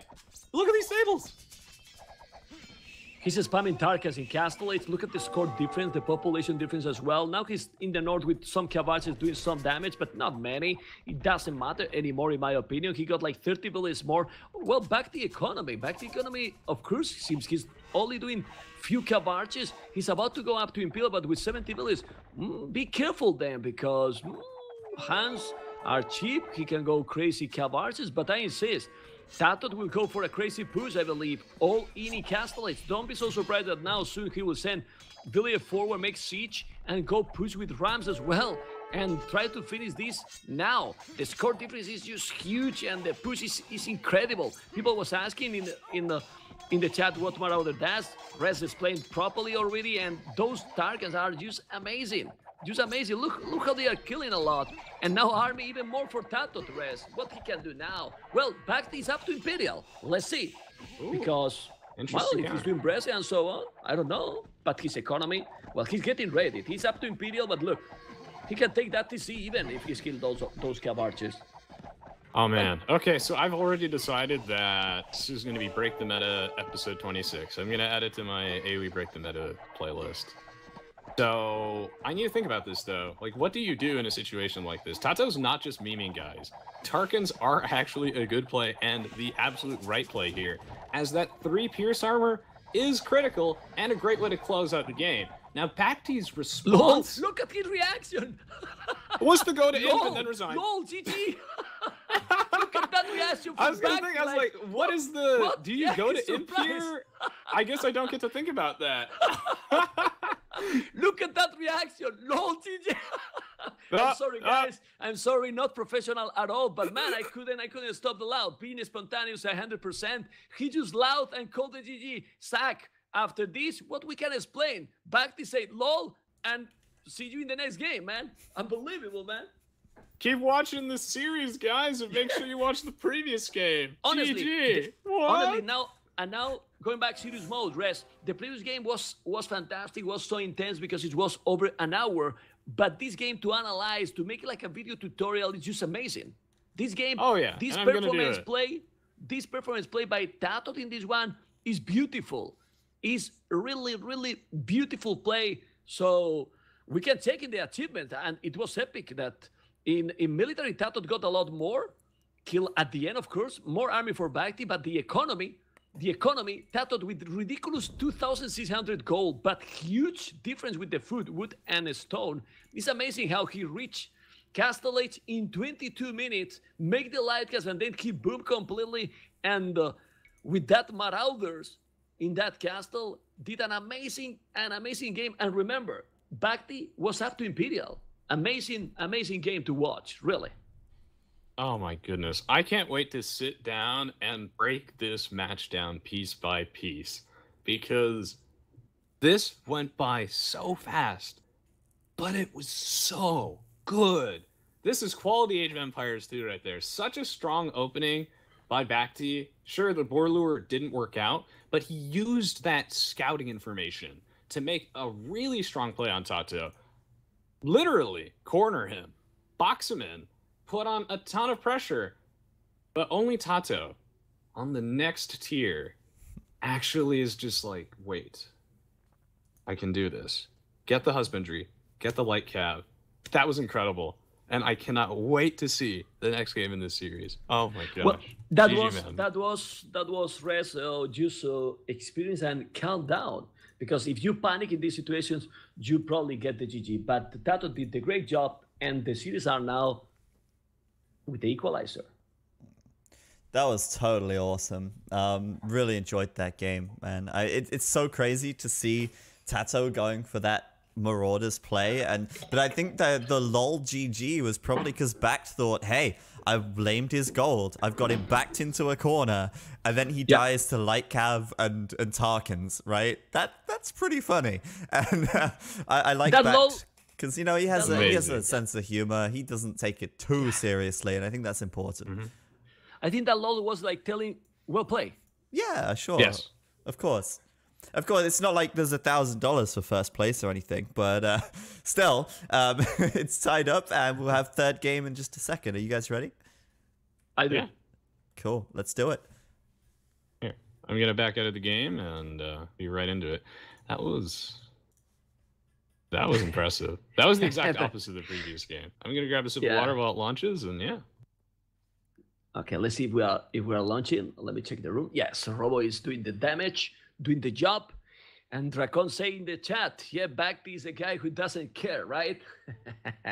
Okay, guys, there we go. This is after the first two games, very, very different, but we have now the third game, and now in Desert we get beautiful civilizations. I love this. This reminds me of 20 years ago, and welcome everyone. This is Escape Champions League, Mayans Aztecs, Middle East 1 versus 1 grand final with TaToH as a blue and BacT as a red.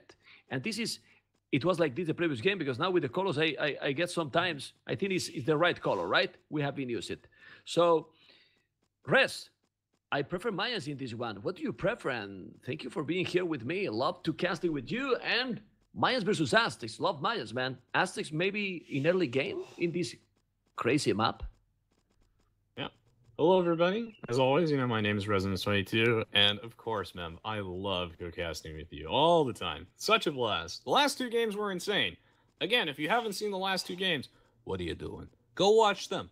But if you're watching live, this game should be just as good. Aztecs versus Mayans. Ooh. I do slightly prefer the Mayans here. They both obviously have a strong economy, but I feel like the potential for archer harassment in the early game, as well as the plumed archers, are quite nice. The Aztecs can maybe turn the tables for a little bit with their elite eagle warriors, but in the end, I kind of prefer the Mayans. It would be interesting, though, to see what happens if the game goes super late, because I have seen quite a few of these matches in the DLCs, but with the unique technologies such as Lotl coming into play, buffing the range and damage of the Aztec skirmisher, I wonder if that would have any impact at all. Interesting to think about.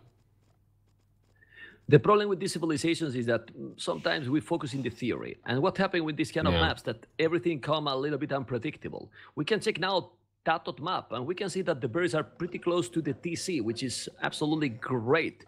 The gold and the stone at the back, which is fantastic. The wood and a large one is very close and at the back. So he got almost everything at the back. And since he has explored already all, look how he's building already the houses. Probably he's gonna go buildings like this till that forest, and he can have all the resources wall. Why this is extremely crucial in this map? Because if you check close to his base, guys, there is only one goal. All the other goal, it's in the middle. In the middle. So you have to avoid early aggression. Then, focus on BacT map, we see that the goal, a little bit farther from the TC, but is on a side, wood also on the left, and with a little bit farther at the back, well, on the right side, with the DS pretty close. Tato this time is trying to explore really quick, and berries for BacT are forward, a little bit forward, not too far, and Tato is already trying to maybe go into lane. We will see. I think this game, it's good for Tato to go aggressive, because the map for BacT, I don't know what you think, Res, it's pretty open in front. So he should go aggressive even more with the Aztecs, because, in my opinion, I insist, Mayans in late game are so dangerous. So dangerous. I agree with you, Mem. I think that Tato got blessed this game with a backstone and a back gold. This map is as well as a back secondary stone and some nice wood lines. You could even sneak some town centers in the back over here. This map is very similar to Gold Rush, but it's desert and there are no wolves in the middle. Bunch of gold mines, they're more spread out, and you actually have a full-size normal gold mine in your base, so it's not incredibly snowbally, but it's a really fun and interesting map. And like you said, it's super aggressive too, since these players have to make sure that they have map control, or they're just going to cede all of that gold away.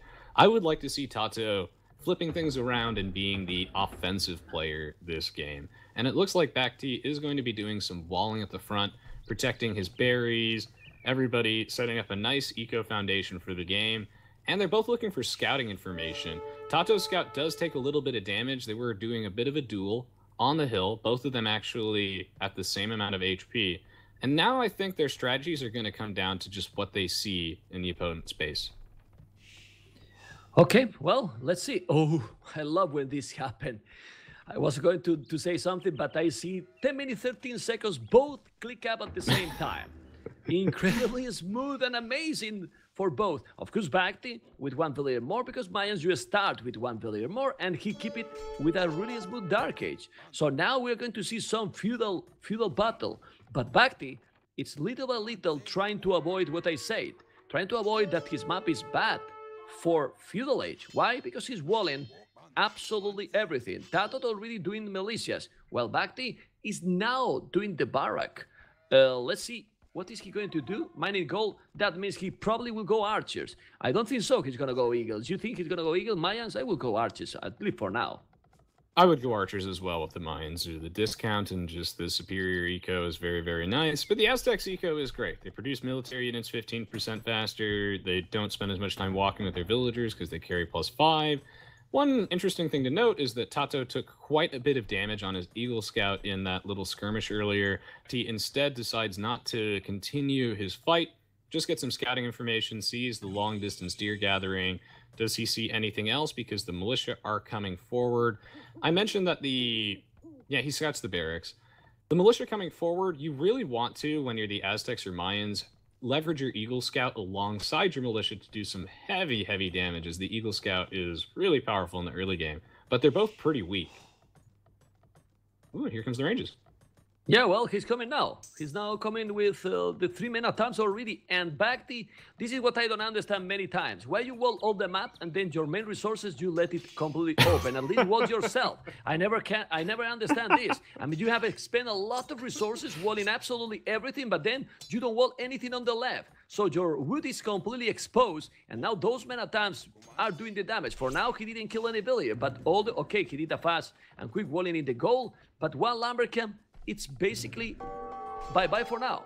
Yeah, you can see. He's probably gonna be able even to destroy. Anyway, how is at home Tato? I see that he did another lumbercamp really close to the edge of the map. Whoa, I don't think he's gonna be really efficient, that one. It's surprising that he did like this, but it's safe, that's for sure. Gonna focus again in those men attempts. The lumbercamp, well, he's not even trying to send the archers there. Oh, he did an eagle and a couple of archers. He's gonna save the lumbercamp. Let's see if he's gonna be able to do it. I think he's gonna destroy, man. Well, he's eagle and a couple of An eagle and a couple of archers. So the men-at-arms does have a measly +2 attack damage versus eagle scouts. So he should just be able to slaughter this eagle scout. But the eagle scout's really just a distraction to allow the archers to do a bit of damage. The 1 pierce armor on the men-at-arms and the 45 hit points is kind of nice. Really, he's just trying to, zone Tato back, get some superior mobility. Ooh, they almost get a hit off, but they're going to get quite a few hits on this other eagle scout. Tato going for men-at-arms, of course, because he is the Aztecs, and they get that extra +50 gold to start. Boom, he gets a pick-off. Very, very nice. And with a single skirmisher joining the fray, I'm smelling a good engagement for Tato if he can control this well. If Tato is doing a good job, he's gonna put BacT in big of a trouble, really, because he's just spamming skirmishes. I will even go forward if he could go. I know that it's risky and will send the village and will take economy, but look at the amount of army. It's double the military. Yeah, and if he keep that eagle and those 2 men at times with the skirmishes and fletching already, be careful. He's gonna push him in. So he's gonna probably force, well, first to make a tower. You see instantly tower already for BacT on goal and doing more eagles. And he need to do it, because only with archers, definitely you are not gonna be able to counter those units. With spamming skirmishes and with more than double the military right now. Which is really nice, with only 1 archer range as well. So, 10. Man, what a crazy game so far that we're seeing. BacT actually got that blacksmith pretty early to get that fletching upgrade, which is crucial in this specific matchup because you need that extra damage and that extra range against those eagle scouts because they've got that 2 pierce armor right off the bat. And the thing with the Mayans is that, yeah, I think they do have the superior late game here if you can actually get there, but the Aztecs can bully you early on with the right units, and if you don't happen to wall your key resources and lose a lumber camp. Losing a lumber camp can really set you far behind, and Tato's in a position where he's boxed in, right? He can't escape, so it's going to come down to some good control. He needs to not take free damage on his units, because reinforcing them is going to be tricky. He's been cut off. Can he do it? Well, let's see. He's trying to get inside, and I love how BacT is going. I mean, doing even the skill mail armor, going all feudal. I love this kind of battle. It's amazing. BacT 2 villages more. But Tato army? What is this? 20 Focus military fire, yes. against 5? I mean, 20 military against 5. Tato production is just smooth, super smooth, and incredibly strong. It's just amazing. Of course, his Is it ratio kills death is in 15% favor. What? Or is it 150%? Yeah, man, you are right, but it's incredible, man. Look at this, 22-5. 22-5. I was so focused, man, and I don't understand how this can happen. How this can happen 300%, with those with those eagles. Now man at time he's doing the damage. He's gonna, if he's taking this fight, big problems for BacT. Oh man, this can be the game in 18 minutes. Be careful. The problem here is that he's also getting idle time, and it's important for the economy. But what about the Mayans' economy? He's in troubles, but look his economy. This civilization is incredible. He's about to go up to TaToH. Order game 2 and you get a game 3 in 18 minutes or less. Don't worry about it, guys. Don't worry about it. I have to say, the faster unit production and the pretty strong early game from the Aztecs is crucial. And it's great to see Tato actually, leveraging his bonuses, taking advantage of that extra 50 gold, going for that men-at-arms pressure, and I think BacT not walling his first lumber camp was huge. But now there's no more room for reinforcements. He's boxed in, and those are houses on the other side. He's not actually going to be able to get through that, so I think he's going to lose almost all of his military units. But remember, man, we talked about this. Map control now definitively in Tato's favor, but at the same time, BacT's going Castle Age. It's amazing. Anyway, BacT needs something else. Probably he's going to now go Eagles, so I expected him to drop another barrack and Mine Stone. With Mayans, you want a castle and plume arches. It's true that he needs some more walls. He doesn't have any stone to make a tower as well to defend because he's trying to get in. But BacT is doing forging, and really, all that army rest with the Eagle Warrior upgrade, he will kill easily. It's incredible. I mean, this civilization, these Mayans is so powerful. It's really powerful. I'm really surprised that what happened, I don't know if you watched it, the semi-final BacT versus team, that with Franks he beat the Mayans, because Mayans are Mayans. They are amazing. Yeah, you can see that he was looking that Tato was a huge lead, and now Tato get really good economy. He's doing the market, will buy the resources, and will go up. with 66 population. But those units, those 24 armies, really, with few amount of eagles, he can take them all. We will see if it's gonna happen or not. Oh man, this is a risky situation, but nice little wall off there by BacT with the stone walls.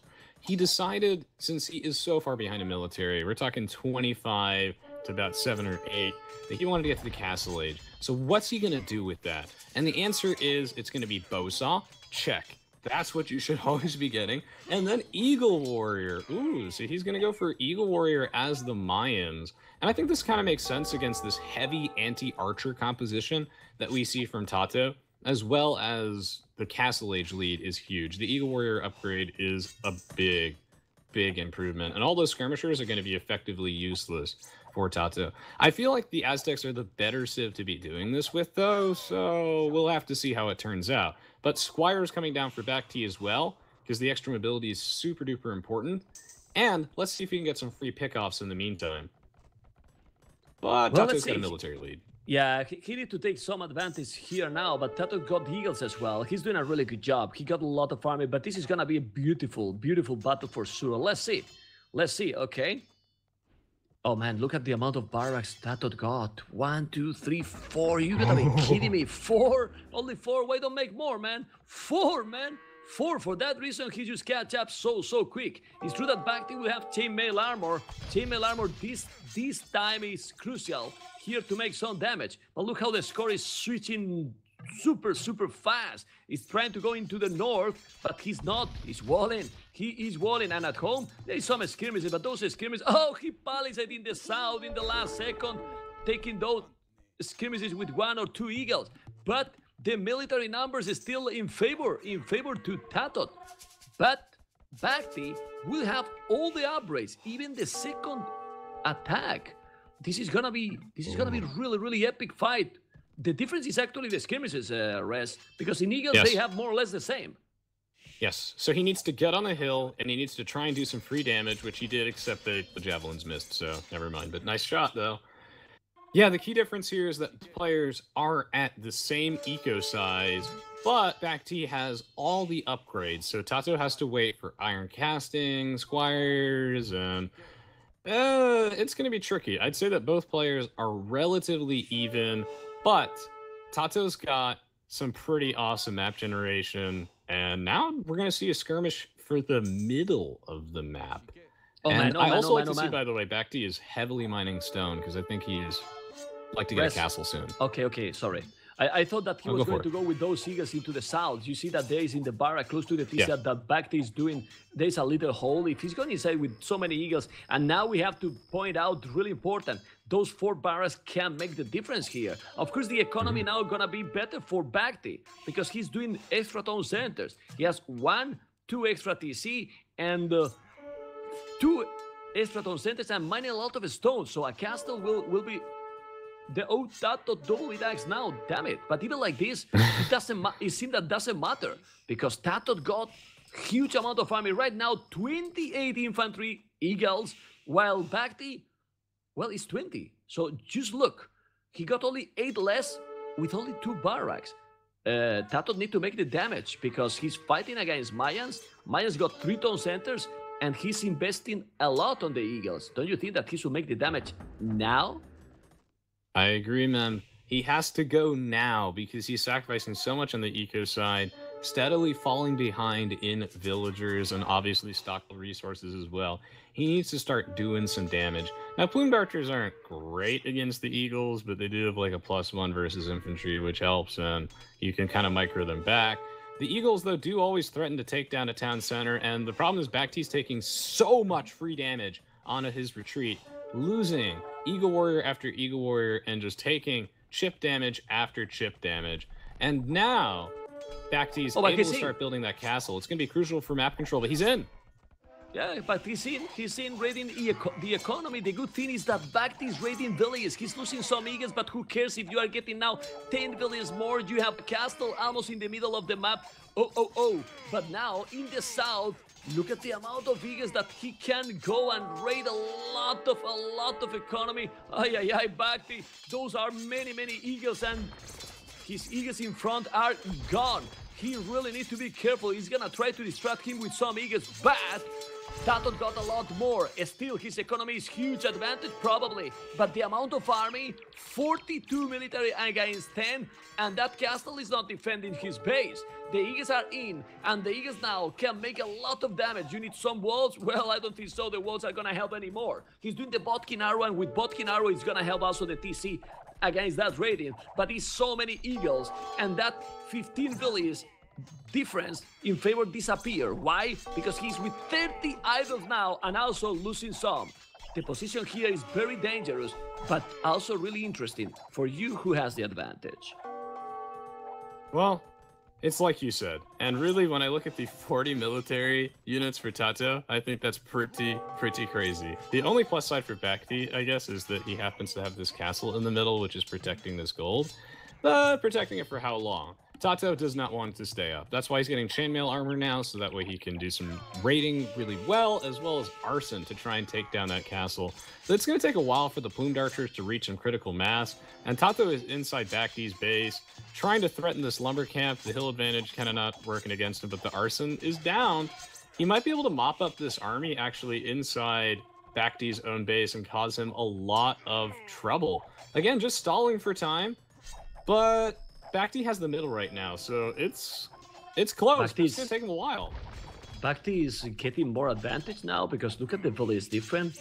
He's not doing that huge damage. He's wall again at the back, and he got almost 1,000 stone more. He can make a second castle. Mind if he's doing the castle in top of that hill, I think he's going, or taking that goal out. He's taking a lot of map control. Population is almost the same, different army and village distribution, but Mayans are Mayans, and resources. Tato is at the limit, while BacT is doing the second castle, little by little, he won't be able to make any damage in the... well, but now he's coming with the eagles in the south. That TC, let's see if he's gonna... Well, his wall, yeah, he's not gonna make so much damage. He needs to go away. And the second castle is happening. What Tato can do now? He cannot make any damage anymore. 20 villages more, 20 army, and keep doing more and more plume marches. Extremely cheap. Look at the siege war sub. Bye siege war sub. Whoa, man! BacT is getting an amazing position in this one, Mr. Res. Absolutely. Got the first castle out. Now he's got the second castle on the hill, and the map control is steadily inching in his favor. I was very worried about his own base being raided by those Eagle Warriors, but he did manage to clean it up. He's building a market now. BacT is getting to that position in the game where the Mayans will be able to start really pulling ahead. I like this castle placement here by Tato, but he has to be really wary of... There we go. BacT clicking up to Imp, starting to get some trebs, holding the middle, and then going for the killing blow. I don't think Tato has too many opportunities left. He's going to have to make a huge play, Mem, if he wants to come back. Yeah, but now it's impossible. I mean, it's impossible. He's well at home. He has two castles in the middle. The opportunity was when he was like four times his army. Now he can make plume marches with all the upgrades he will do. And also that castle on the right side that he's doing to... Oh! Tato balanced the economy. So what I was telling... Forget, guys. I wasn't telling anything. He's on the way to Imperial. There we are. The chances now for Tato. But still, it's like 50 seconds. If he's taking that castle down, it's still gonna be difficult. Why? Because Tato, since he balanced the economy completely to go up, he doesn't have any gold, anything to make the elite eagles and the +4. And it's gonna be hard to get that one. Wow, this is crazy game already because Mayans are taking just the advantage from beating Mayans, man. That economy and civilization is just amazing. No, man, you know, in the previous game, he went up with 2-tone centers and it was okay, you know. But now, BacT, I mean, when he was using Mayans in the semifinal, but now BacT is with even more. 100 villages with the Mayans is quite a lot. It's really great, actually. It is. And since their resources last 15% longer, they get so much more value. Third castle in the middle, man. 3 castles. Wow. He's inching the line forward and applying a lot of pressure on Tato's primary town center in the middle of the map. He has a bunch of villagers mining some gold behind his own castle, but the thing is he won't be able to easily replenish and protect those villagers. And now the plumed archer rating is coming out. The bracer technology, the ballistics, that's going to be a huge power spike. But Tato is not too far behind on Imp, so he's still in this game. What can he do with that Imperial Age technology to turn this game around? I mean, maybe he can try to go for Garland War's wall bust, but I don't know. It's going to be tough. But he can do only one of those. He's going to make Elite Eagles, I believe. But he is still Elite Eagle Warriors in London. If he can raid the economy, he could do a lot of damage. But in long run, the Plume Marches being so cheap units and fast as well, it's almost impossible. I think it's really complicated now situation. He got 25 villages more, 3 castles. Now he's going to take the castle down. And if he keep taking all those castles down, what more gold Tato will be able to take? Well, he has some TC on the left, but you know, Trebuchet, Plume Marchers, it's very complicated. They didn't take any relic. 1 castle down, and now let's see BacT. Well, BacT cannot see the other one. He should go to the right side. He's going, so he will find that castle, and with the Trebuchet and the Plume Marchers, rest, ba-ba-boom. Let's see if he's going to be able to do something with those eagles. In numbers, they're almost the same. He's going to have to make a bold play if he wants to come out on top here, but if only Aztecs were the ones with El Dorado and he could get that plus 40 HP, then he could go toe-to-toe with these elite plumed archers, because now the bracer is down, and then he gets the leather archer armor, and things are looking bad, as those Trebs actually do have the high ground. They will be able to take down that castle, which has no defense upgrades because the Aztecs don't actually happen to get any. But the Eagle Warriors are in here for the engagement. He's going to have to carefully split them off between the Plumed Archers, which are really clumped and difficult to get the surround on, as well as the Trebs to keep his castle alive. He has to do both at the same time and not overcommit to the Trebs. And it looks like he's doing a good job with that, but the Plumes are so clumped up them. They're not doing enough. Yeah, they're impossible to beat. And also, like I say, super cheap. Look at TaToH economy, a guy in balance, but a bad balance, 0, 0, 0, 0, man. While BacT, he's at the limit, but 160 population doing the thumbering is almost absolutely impossible to reach those. With now, look at this. You remember in Castle Age? Rest, now it's 4 or almost 4 times back to the military. He's absolutely over and he's calling the GG. Whoa, man. Mayans, man. I really don't understand. Nice. Mayans is so good civilization for this map. I mean, it's really, really good. Just look what he did. TaToH was doing an amazing job rest in the start. He was pushing, and even like this, he managed the economy to go faster to Castle Age. And it seems that he got the game pretty clear. What do you think, man? Like, not easy, but clear. He did. Like you said, the Civ matchups here were instrumental. I really think that TaToH had an excellent start, and he got the jump on BacT, but BacT just with great composure. Basically, he pulled a TaToH from our previous game, and he adapted super well. He got that first castle in the middle. He got the map control. He started working on the plumed archers. He didn't make any silly mistakes like researching Elite Eagle Warrior instead compared to the Aztecs. I think he probably would have lost out there. He got ballistics. He got bracer first. He didn't waste his resources. And just the way he prioritized all of his upgrades was absolutely essential. And his clump on that hill was immaculate. In the end, that was a pretty solid victory from BacT, and I'm really looking forward again to the next game. GG, well played. It was amazing. We said in the start, and now we can check. After what you said, we can check the achievements and go for the military. Yeah, the military say that BacT, and it was all in the last fight. Probably he killed the most units with more army at the end. Largest army 49, 45. Economy, you can see that the food was almost the same, but a lot more wood for BacT. And like it always happening with Mayans, more stone, gold almost the same, but also crucial, really important, that at the end he was faster also to Imperial. So it was basically one fight. It's almost impossible without onagers to beat those blue marches with the eagles. Guys, this is the 2-1 going for the 4th. That is gonna be another amazing one.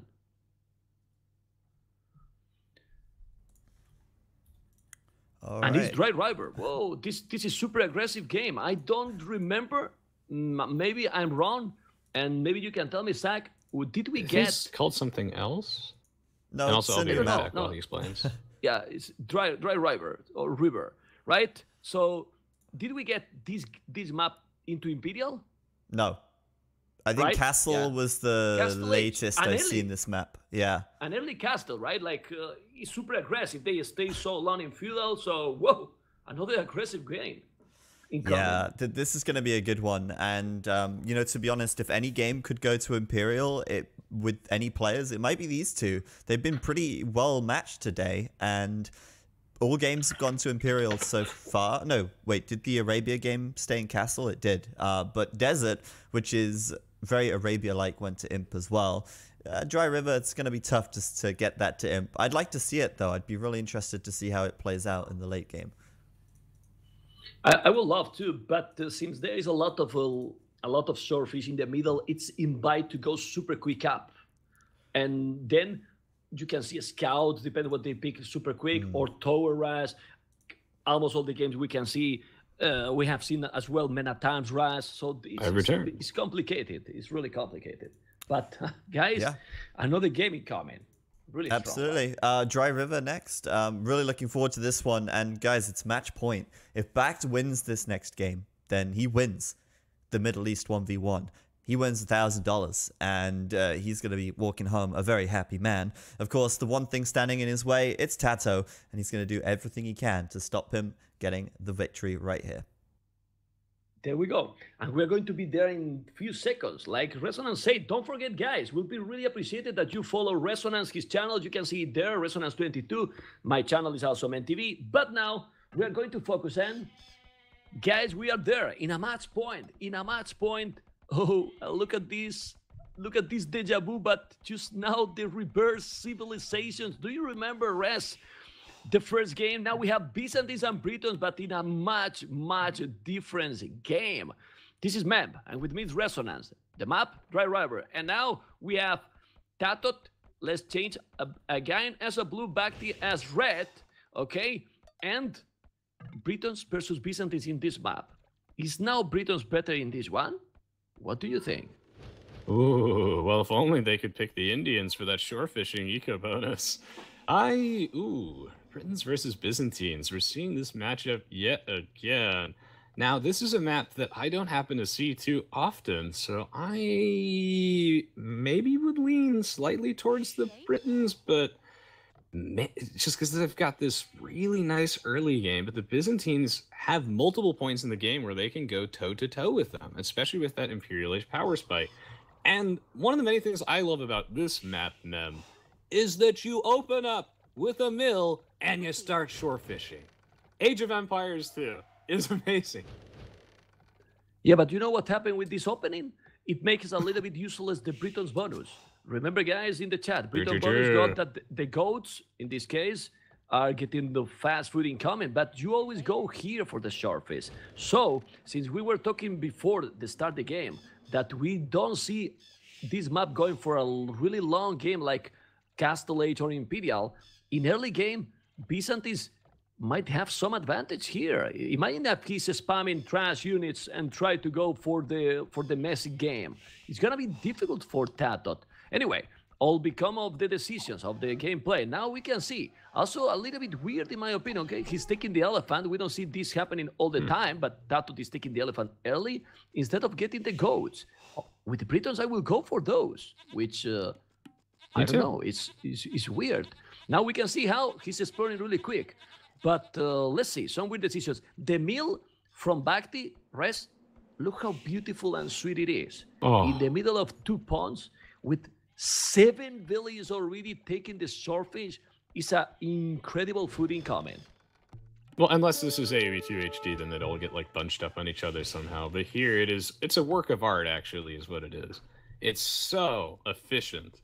And yeah, I agree. It's a little strange that TaToH would actually lure in that elephant, although he did do it really, really well by doing it with fewer villagers than normal and weakening it with the town center, but not actually killing it, so he still got the food from it, instead of actually going for the goats. But maybe he's saving them for some big boost of food? It's not entirely clear. You're right, though, that the Britons don't get to leverage their eco bonus as much on a map like this, and the Byzantines have those super cheap skirmishers and counter units. So maybe things will be a bit flipped backwards.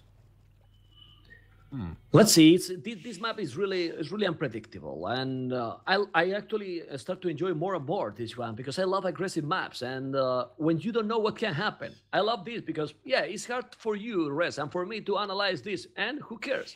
The predictable maps usually become a little bit more boring to watch, also for the viewers. So now we see. Look at that loom again. 1 second difference, and both will go up 19 population, probably.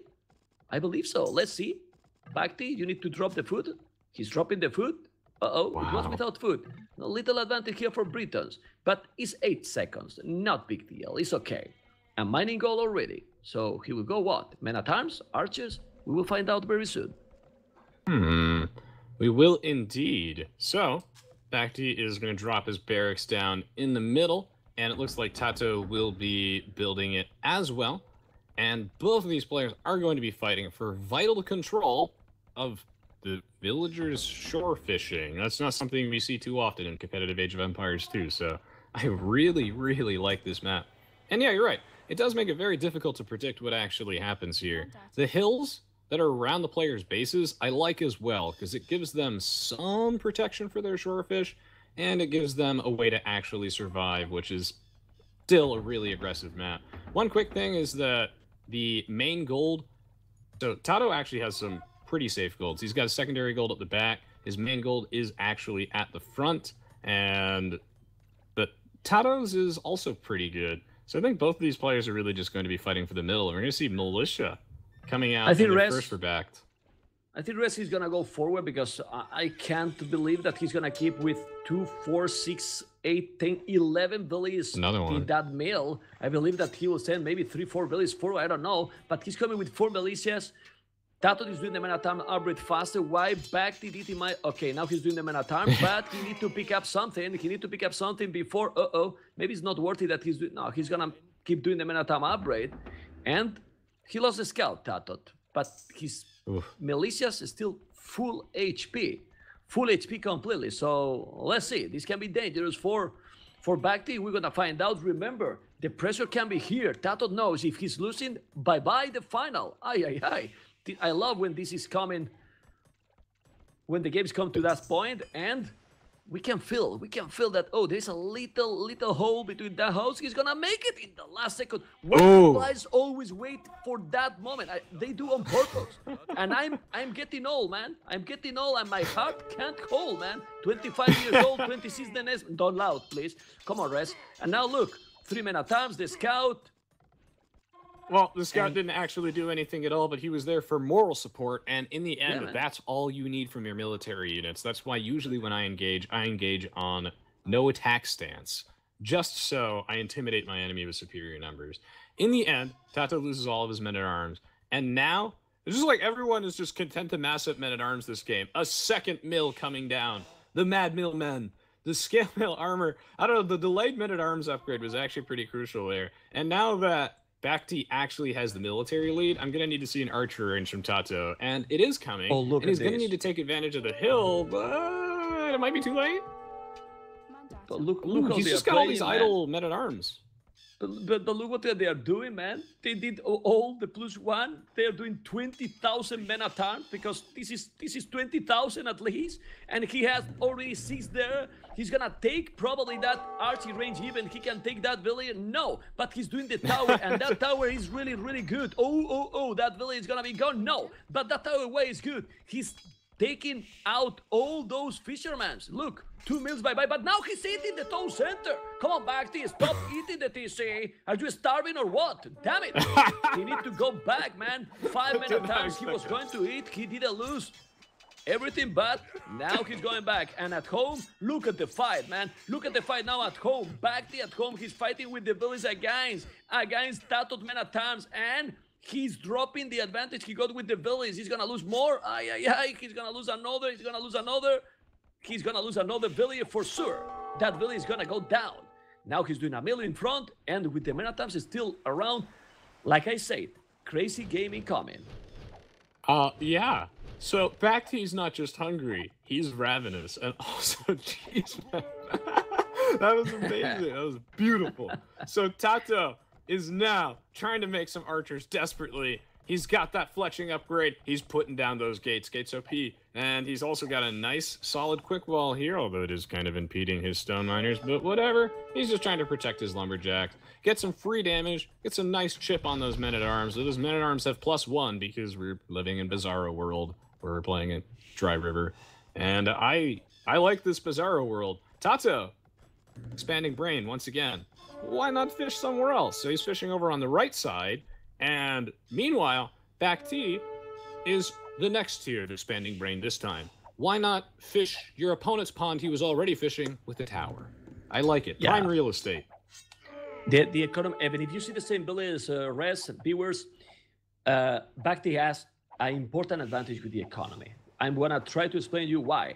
He is still fishing in the first mill he did with like 7-8 villages. He also got another with another 4 villages and with a tower protecting. While TaToH only is fishing on the right side with 4 villages against 12. Yes, he's taking with 2 villages the ships, and now he has a lot of villages on gold. But the food incoming, and you can check the point of view how the economy is much better for BacT.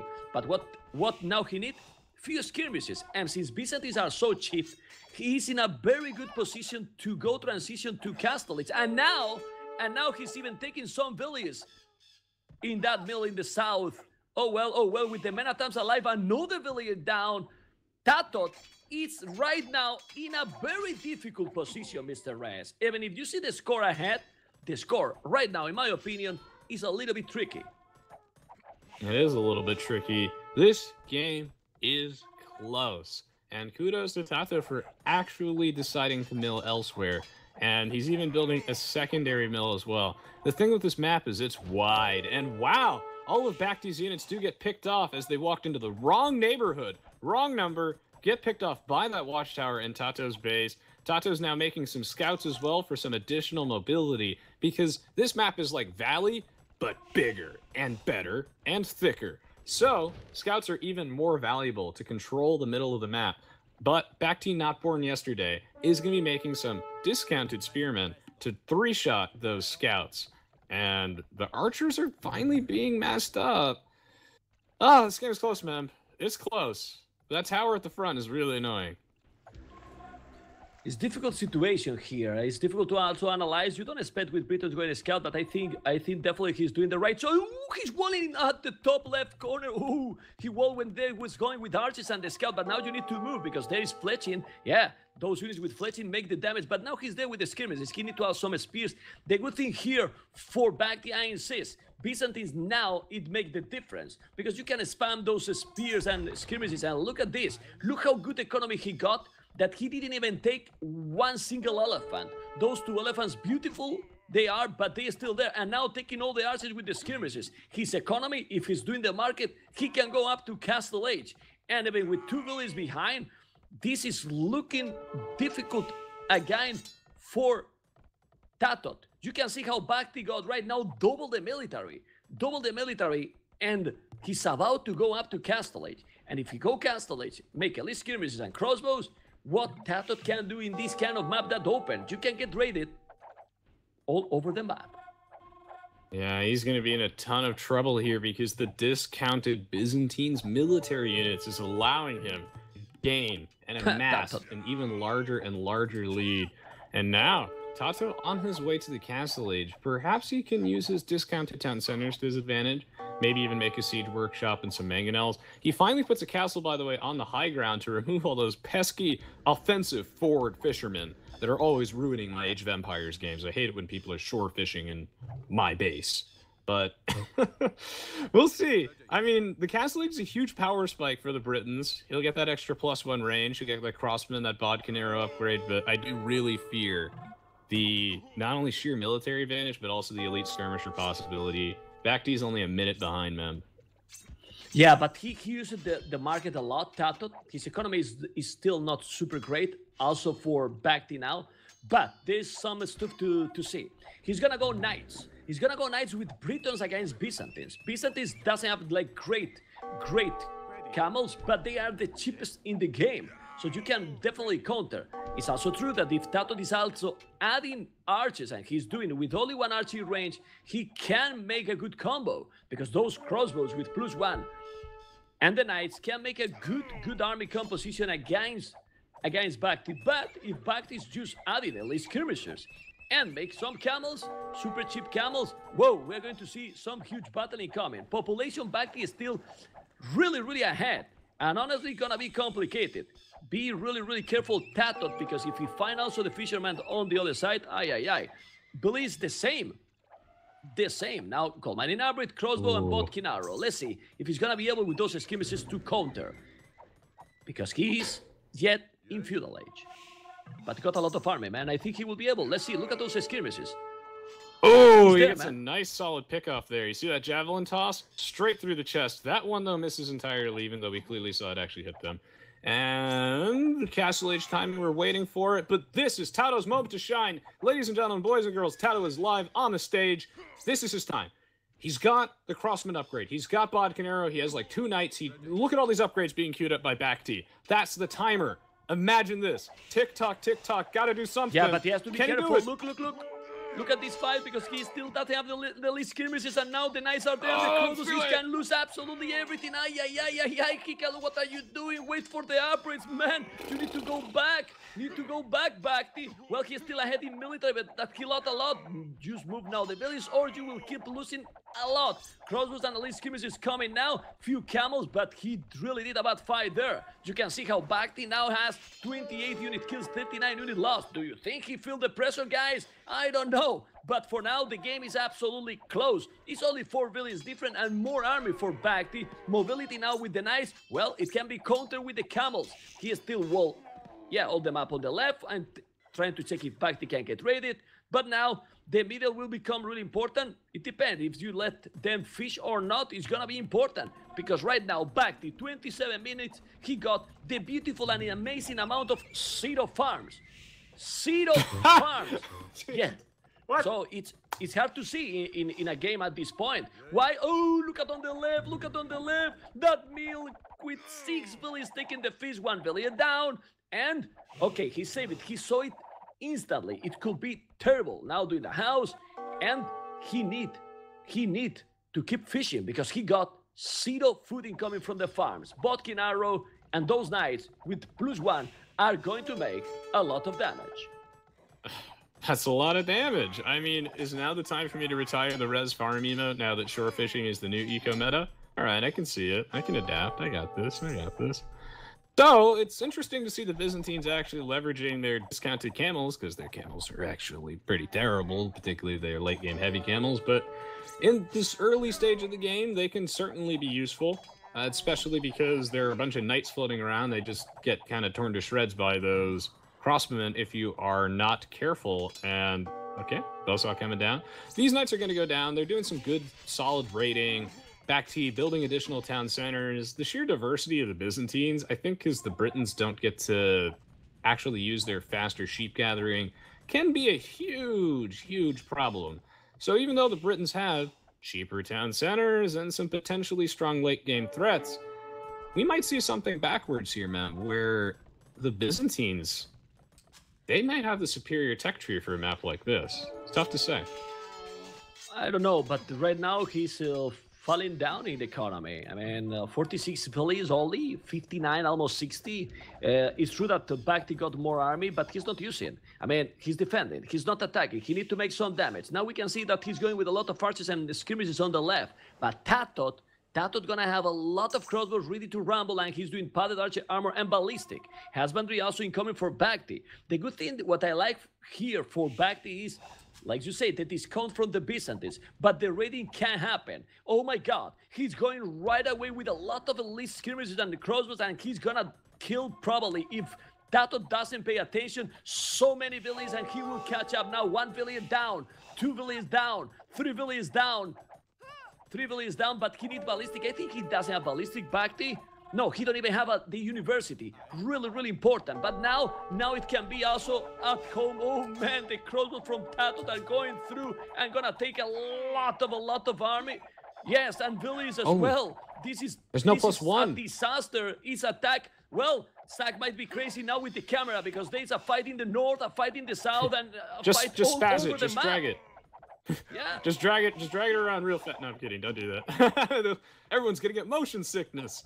So, wow. Okay, so there's no +1 Ballistic, by the man. way for BacT here, which is devastating against these crossbows, which have that 8 range. You need that, or those elite skirmishers just aren't tanky enough, especially because the Britons get the first shot. That's why you always get the range upgrades first in the units if you can. It's such a powerful bonus to leverage, and now Tato pulling ahead, even though BacT is raiding with camels, pretending like he's the Indians, and he's getting away with it. Look, man, I just like to see town centers on shorefish. That's what I like to see.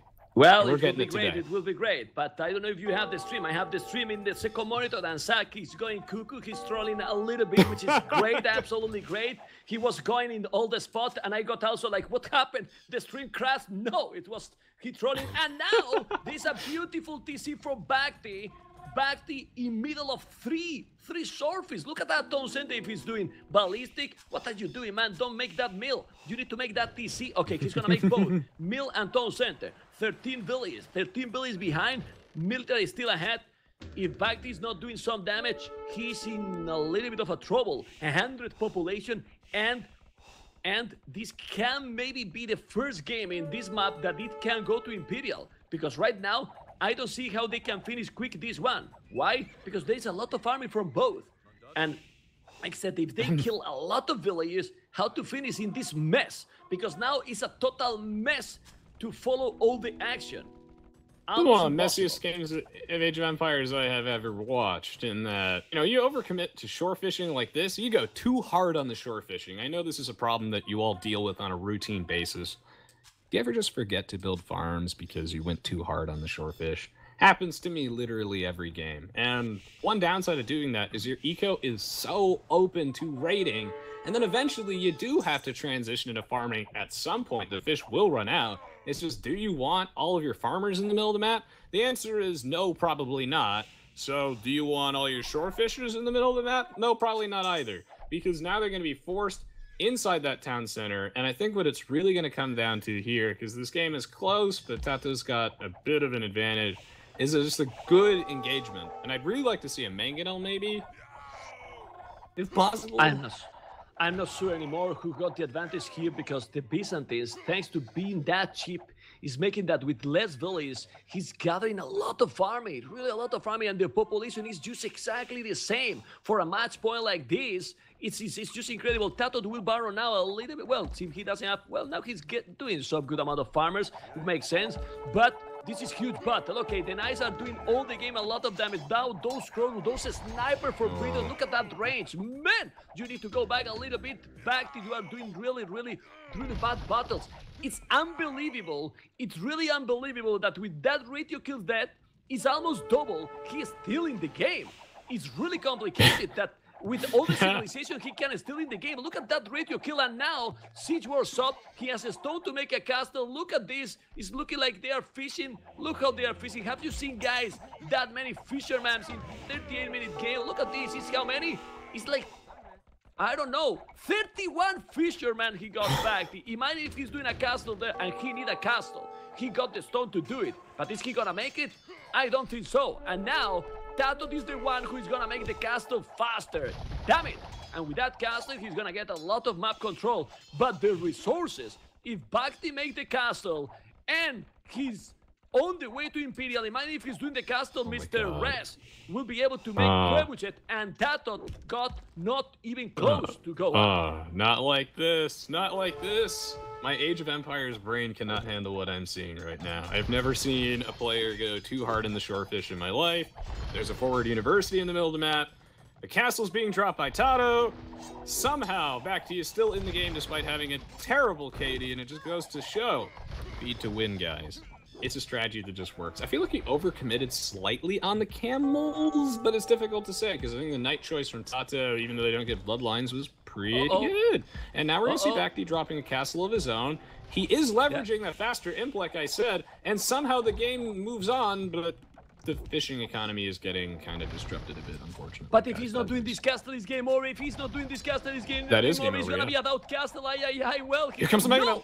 Oh, no, but he didn't want to. He went away, but now Tato how these guys are doing this. He didn't have any economy, and now we go, and 2 minutes after, he now is on the way to Imperial. Unbelievable. This is absolutely unbelievable. Now that castle for Tato is important. Let's see if BacT will be able to kill it. This is crazy how they manage the economy, how they use the market and go up. When BacT was up, his food in the bank for Tato, the rest was 100 food. And now he's up to Imperial. And he has a longbowman. He's making longbowmen. Holy crap.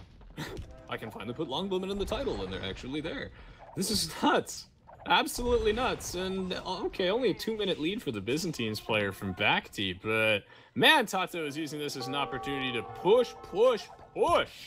Can he get that Treb out? Start trebbing down that castle? BacT is really committed to this fishing thing. I think he's addicted at this point. He's got like, what, 1 farmer? And really, at the end of the day, that's all you need. I'm going to have to rewrite all of my tutorials, I've decided. BacT's getting chemistry. He's getting bracer. Tato is just waiting to get to imp so that he can get that extra range. He can get bracer, maybe even elite longbowman. We'll see. This game is really, really messy. And you know who has no wood? Tato. So he's not actually... Okay, he just bought 200 wood. Is he going to make that Treb? Where's my Treb? Because Dick has no gold.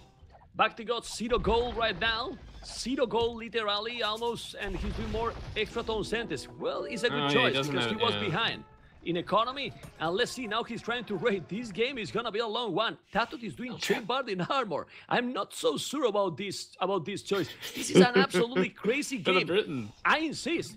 Double, almost, well, not double anymore, but 50 unit kills more. And now, and he is still in the game. The same amount of village, same amount of farming is absolutely crazy. And on the right side, oh, he's doing a castle. He's gonna make the castle, but he's, oh, come on.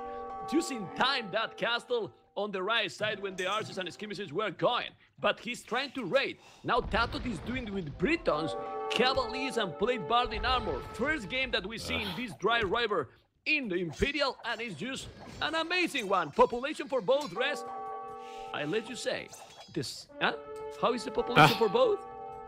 Well, the population is completely tied, man. Like, completely tied in both military and economy. Now both players are in the Imperial age. But once again, the KD in the favor of Tato. However, it is evening out a little bit as BacT's got a really nice selection of units. This Cavalier choice, I think, is low-key brilliant. The Cavalier's super cheap upgrade. Really nice power spike. And even though the Britons... yeah, and he's got flippin' plate barding armor. Ridiculous. I mean, it could catch the Byzantines by surprise. Sure, there's no bloodlines, no paladins, no longevity to this, but the trick is you just come in there and you hopefully catch him by surprise. And BacT is making these trebs now, because you're right, he's got the gold. He's even getting the 2-man saw. Oh, this is gonna be close. Tato is waiting for a good engagement before he goes in. He mopped up all of BacT's units at the back, and now the trebs are here. No upgrades for this castle. We're gonna see a really close fight, man. And I think Res is a tricky choice, the Cavaliers. It might be good now, but BacT is doing now a huge boom. Look at the village number he was behind, and now he has boom a lot. So if he's really going now with the Britons, well, with the army from... yeah, halberdiers, look at this. Halberdiers and full of skirmishes is much cheaper, man. It's much cheaper army, but it's true that Tato is pushing a lot with those arbalets that... no, well, it's not arbalets, but since they have 10 range already, yeah, man, those are crossbows, but Tato is at the bare limit with the resources. Let's see now, because the castle is still alive. Remember that buildings from Byzantine are the best in the game, the strongest one, almost 7,000 HP. He's now trying to destroy that castle, but if he holds a little bit, the halberdiers and the skirmishes might push him back. Well, Tato is doing the arbalets and chemistry, and economy for both, well, at the limit. I don't know. Still also Tato with a lot of other villagers. It's complicated, nice place. It's really complicated. Go. This game is nuts. I have no words for this one. And, okay, so Tato's doing some great raiding with some Cavaliers, trying to pick off some of BacT's villagers, but BacT has a very well-placed defensive castle, as well as some adjacent halberdiers from the Byzantines. The Byzantines, being a Swiss army knife, will help them out a lot.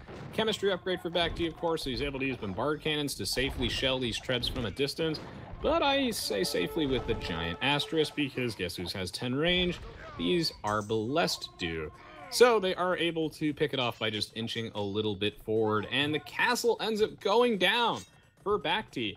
He's in quite a bit of trouble now, and we're seeing the same thing again, Mem, where if the game goes really, really long, and the Britons just happen to have some money, it's tough to deal with them. Yeah, but we can see, I expect to see from BacT some units that we didn't see from Tato in that Britain's Byzantine war. I expect to see hussars from BacT. Werewolf! There you go! Werewolf! Those trebuchets now try to stop them! Werewolf upgrade by Tato with the trebuchet if he mass a lot of, let's see. But BacT, if he's also doing siege rams, he got a really good economy and mass army forever we will see. Now, BacT is 141 villages overbooming again, but after that overboom, that helps always a lot. Really, really a lot to spam units. What army he's gonna do? He's doing bombard cannons still. BacT doesn't have any single relic. And the problem in this map is that BacT, well, in this map for Tato, is that BacT is expanding his economy all over the map. For that, he stay in the game, even with so many units lost more. And still fighting and fighting. Now, third relic for Tato and a fourth in the middle. It's crazy. Doing a castle here, he's gonna make it. Look at the light get ready, and I don't know what is gonna happen. He did the werewolf, but he has only 2 trebuchets. Still Tato with a lot of army, but now is the time for Tato to push. He needs to push. Tato is playing so well, actually recognizing that this could be a long game, and it already is. He needs to get those relics, and once he gets the 4th relic, that is going to add up and give him that late game insurance he needs. It feels like BacT got a little bit baited by the voluptuous amount of shorefish at our disposal. Not box turtles this time, shorefish. And he's just having a little bit of trouble actually adjusting his eco and also dealing with the absurd range that the Britons have. Please, can I see siege engineers one time in my life? I feel like extra damage to buildings, that one extra range. There we go! Is there nothing Tato can't do? He gets werewolf and he gets siege engineers. That's what I'm talking about. Give me that one extra range. Bonus damage versus buildings. What a... Oh my god. If there's ever a game where werewolf is good, it's here. And he got it before Yeoman, the madman. And before conscription? Okay. Okay. Yeah, and back the economy. Because BacT economy is still really, really strong. He's doing a castle on the left, but look at that rating. He's gonna be able to make that castle. If you want to cover the gold, cover the wood, today is 2 camels. Wall those villages, BacT. Wall those villages, and you will be able to make that castle. Is important. Tato is doing every single upgrade, but is still not pushing an oath. Now he's gonna try 3 trebuchets and gonna try to take that castle in the middle of the map with crazy amount of arbalest. I still see not an oath army from BacT, but now he's coming from behind with 1 trap, 4 bombard cannons. But remember that those trebuchets has the werewolf. If he's now focused, look how he do it. The bombard cannons with the handed. Oh, but don't shoot the skirmishes, fire the man. cannons. But the bombard cannons, man. Look at the bombard cannons going down. But the trebuchets are going down as well. Damn it! This is a lot of army population now for BacT is ahead. This is gonna be, no, it is already, guys, another epic game. But I still think that Tato need to be careful. The good thing here for Tato is the 4 relics. 4 relics in the bank for Tato. But BacT score is switching now. Is behind in population. What is this? He's getting raided by light cav. He's losing his shorefish, man. He's losing all that delicious, nutritious fish. BacT's like, Horik, fire the cannons. Aye, aye, Captain. And it actually worked out pretty well. The werewolf shots did indeed miss, but the few cavalry and sort of Britons are a pretty good way to deal with those trebs. But I guess they're just distraction men for the villagers, which are going to try and dismantle those trebs. But it's not going to quite work yet. I would like to see some hoardings. I think would be nice. Maybe masonry. I think that castle's going down. What a close game. I really think that with the resources he has in the bank, he should make the siege rams. Siege rams will be really important, but still a lot of army for both. Military numbers are pretty similar. BacT is only with with only with 140 villages. Damn it! Now he's sending some cataphract, trying to take the trebuchet down, trying to repair the castle. He's repairing that. That trebuchet is going down. No, he's not killing. Look at the cataphract. Oh, he got it in the last second. Only one trebuchet alive, and now he's coming with halves, skirmishes, and a lot of trebuchet. I insist, siege rams, and I think Tato will have a really bad time here. Remember, guys, that this is the grand final. They are playing for not only for being the winner, of course, for a lot of money and for a lot of points for their teams. It could be a great performance for Vietnam Legends. Remember, but Secret is still there. They're on top of the league. Yeah, man, but Tato, man, is in troubles. 38 army, and now if he's taking those trebuchets down, this is complicated. This is also raiding. And one relic down. What happened? What happened, Rez? His pop is slipping. He's actually at 125 to 187. Because he's raiding, man. So it just goes to show you just keep throwing units into the grinder, and eventually you might be able to come out on top. It also has to do with a lot of raiding. He's even raiding with camels and halbs and hashtag just Byzantines things, I guess. The bombard cannons are also really nice to have in this matchup if used carefully. Warwolf unfortunately has been paying dividends, but we're going to ignore that. I was going to say, this is like the ultimate game that you would link to your friends as a PSA to like, don't get too addicted to shore fishing, but looks like the turntables have turned, my friends. BacT, now on the offensive. Holy crap.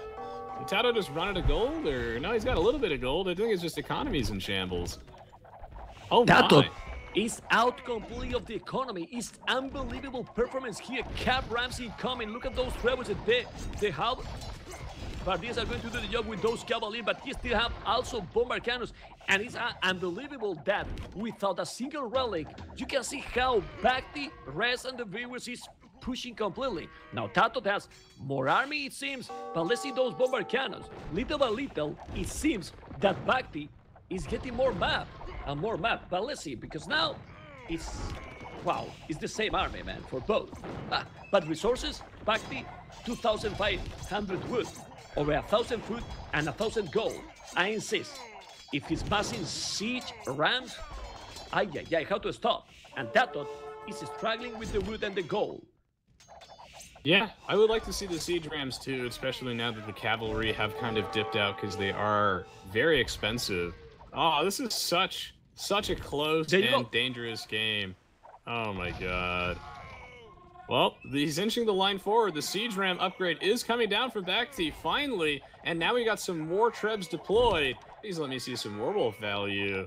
Ooh. Are we gonna see it? He's gonna fire. This is what happened now, Rez. I mean, we don't see any advantage for Britons now because he barely have arbalest and barely have longbows. Nothing. It's skirmishes, and in a skirmishes battle with the Byzantines, to have the advantage there. But let's see, because now the army is again for Tato, better for Tato. Remember that Tato was playing a lot deathmatch, so maybe in the late game he should get an advantage here. Well, we will see. BacT so that in Imperial can be absolutely a sick player. I don't know. And Hussars, we didn't see Hussars. They don't have bloodlines, but for raiding, they might be amazing. And he got the goal to make Hussars. Sorry, 1 second. My roommates were actually loud enough that you all probably could have heard their conversation loud and clear for a brief second before I muted my mic. Multiple times. Anyway, I'm back. I have to say that the 3 relics for Tato, even though he's playing against the Byzantines, right? And you wouldn't think that that would matter because you can just sell resources at the market. Every penny counts in a game this unbelievably close. So that is Tato's ace in the hole. And he's got another ace in the hole, which is, of course, doing some raiding with some light cavalry. Maybe he'll be able to actually swing things back in his favor. He's grabbing the onager upgrade, and now we're seeing a 1 hour and 5 minute arbalest upgrade too. But I don't understand this upgrade. I mean, when you see that your opponent is full of skirmishes, you spend the gold in arbalest. I don't get it. I think it's really not needed. I agree. You want to make the siege rams. Arbalest is really not needed here. Tato is doing the onager upgrade now that it can be even more damage against that upgrade. I'm also sure that he did the arbalest upgrade and we're not gonna see a Yeah, single single arbalest. arbalest. You know, almost nothing. I don't know. Anyway, I don't think so he's gonna win or lose the game because of that, but now this is a real push with the siege ramp, with halves and with the skirmishes. With the bombard cannon, he's trying to get those trebuchet, but it's gonna be difficult because there is a lot of army and the bombard cannon is gone. He is still pushing more and more. Yeah, the scores say that Tato is ahead, but look at the population. More army and more the relic villages. guy died. I don't know if you saw that. He almost made it. Tato almost got his 4th relic, man. Sorry to interrupt, by the way. You may continue. He's fine. He No did make problem. it. No, he died. Yeah, but he will bring it more probably, and still Hopefully. trying to push. It's really difficult. The goal incoming for BacT is only the goal on the top left corner, close to 9 a.m. Yes, 9 o'clock. Oh, And look at the my goal, man. goodness. Guilds. he won Finally, the guilds. guild's technology is here. Yeah, man. No. You cannot get to. I object. This is my res objection. It is an hour and 7 minutes in the game, and you are in the longest trash war of your life surrounded by shorefish. I need to see that guild upgrade like 15, 20 minutes earlier, man. Guilds adds up. You need to be using the market like that, especially if you're the person who doesn't have all the relic. Oof. Yeah. Oh, that guild's upgrade. Gives me a little bit of res anxiety, but don't worry. I like these onager choices, by the way, by Tato a lot. They could prove to be decisive. There's also one cavalry mixed in there for some flavor. I don't know. This is close. Tato's on the back foot. He's being pushed back, but he's got his crap light cavalry on the way. He's researching capped rams now, and maybe these onagers can do something if they don't get sniped by those bombard cannons.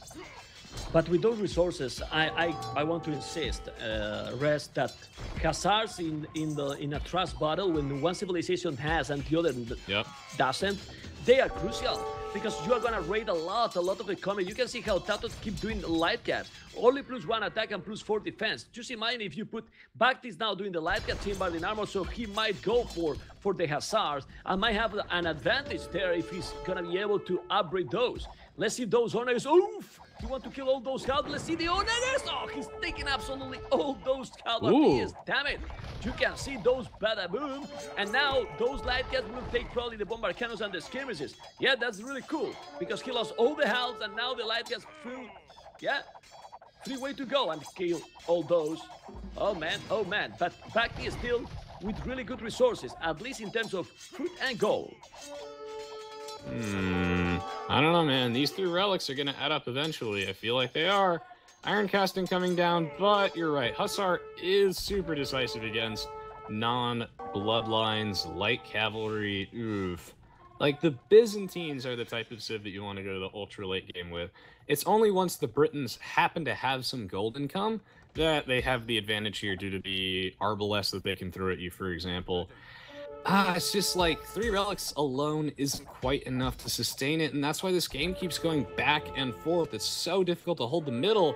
Raiding is going to be really important. BacT even has a castle in the corner to protect his lumberjacks and farmers. I love the way he's partitioned his eco. What a crazy game, mem. Yeah, and now Rest, not only that he has well protected all, I think he didn't even make pike operate Tato.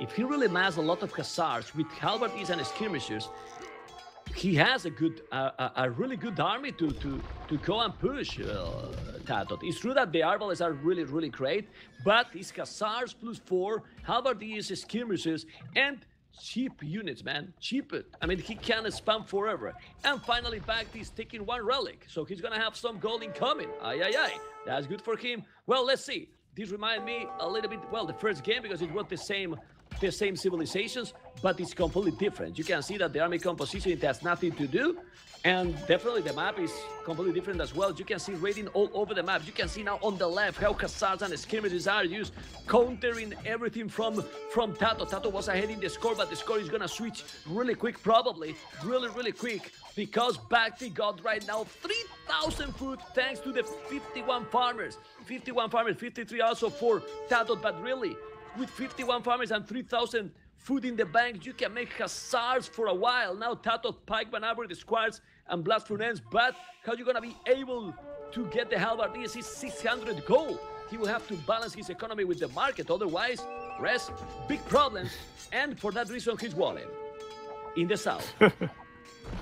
Thank you, Dark Minos, Alan, Pete, and chat. Yo, this game is nuts. He's pushing back. What? Getting blast furnace. He's actually getting his infantry upgrades. We're gonna see full text here. But a new challenger has joined the fray. What we might not have noticed during all the chaos, everybody, is that not only did BacT get into TaToH's base, but he stole that relic. This is the world's most epic game of capture the flag. TaToH had been trying to take that relic for the entire game, and he did not get it. Now we're 3-2. And the cataphracts are here. I feel like they need elite cataphract and logistica before they're actually good. And they do get totally shredded by arbs, but they kill everything else in TaToH's army.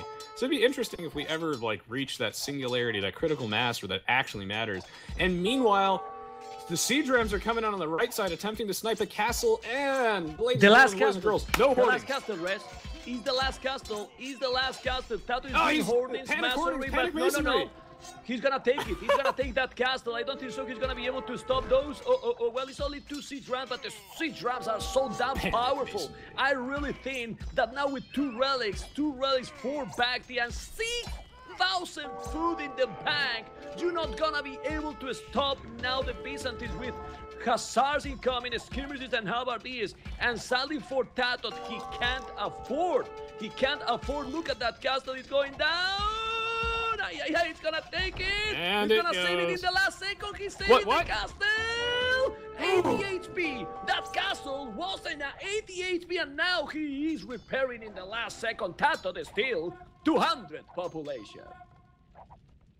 Oh my goodness. Thank you as well, Cucumber. And I cannot believe that TaToH actually kept his castle alive. And was that because of the hoardings and masonry tech actually coming into play at the last second? I'm not entirely sure. I mean, we're at this late game stage where the Byzantines have totally peaked, and yet, I guess all this relic gold from TaToH, looks like the relic. Wait, are there more than 5 relics in this map? I didn't even check earlier. Regardless, the siege engineers are here, the werewolf trebs are here. TaToH now back on the offensive, pressuring this castle. This castle is in a really important position, protecting all these unit production facilities. TaToH's even getting architecture, by the way, to future-proof himself. I like that. And the cataphracts are coming. The hussars are here now, finally. Thank goodness. He just needs blast. Oh, no, he doesn't get blast. I don't know. The hussars are here. That's a huge upgrade. Did you see the relics? Relics Look at the ram just popped out of the siege. 4 relics for BacT. I mean, if he lost that castle, can you tell me the food for BacT? BacT, 7,000 food. 7,000 food is spamming forever. TaToH, 0 food, but even with 0 food, he managed to have 80 military and BacT 65. People in the chat say these cities are crazy, are sick. No, are unbelievable. In another level, this is the final. And some people were telling, well, Viper is not playing in this tournament. Yeah, we want to see Viper, we want to see Dowd, we want to see Leary and everyone. But man, sometimes the less popular, if we can call it like this, provide games like this one. And this is an amazing one with, like now, a lot of arbalest and almost 100 military from TaToH, with resources at the very limit, using everything he has. Here on the left, and on the right side, he's even pushing a little bit. He saved that castle that now is 5,000 HP. He has 0 stone, and on the left, TaToH keep pushing him back because he needs to push since the score is TaToH 1, BacT 2. So, BacT, come on, man. Are you gonna push here? Or this is gonna be the equalizer anytime soon, because we are in 1 hour 23 minutes, and Zach and me were discussing before start the game. Zach, man, we never see Imperial in this one. Guys, you will never forget this Imperial battle in Dry River. This is like Battle for Encore Grand Finals. If you guys have not seen that, absolutely make sure to check that out. It was like game 4 and I think game 1 or 2 were absolutely insane.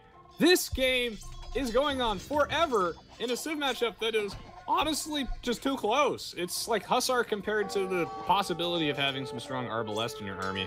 And now that BacT actually has relics, the dirty things you can do with those relics, let me tell you. And it's going to come down to some crucial raiding if they want to break this stall fest, but there are just so many well-placed castles by BacT. I mean, he's actually going for that castle once again on the right side, because this time it's personal. And now he's just trying to push in every way possible. Those siege rams will soak up the damage from those arbalests, but can they hold the castle on the right? No, the castle is gonna die, and we forgot to mention something, Res. I'm checking right now, and Zach, you can check a little bit after this castle is going to be down, because it's gonna be down. Check map for BacT. 0 wood very soon for him.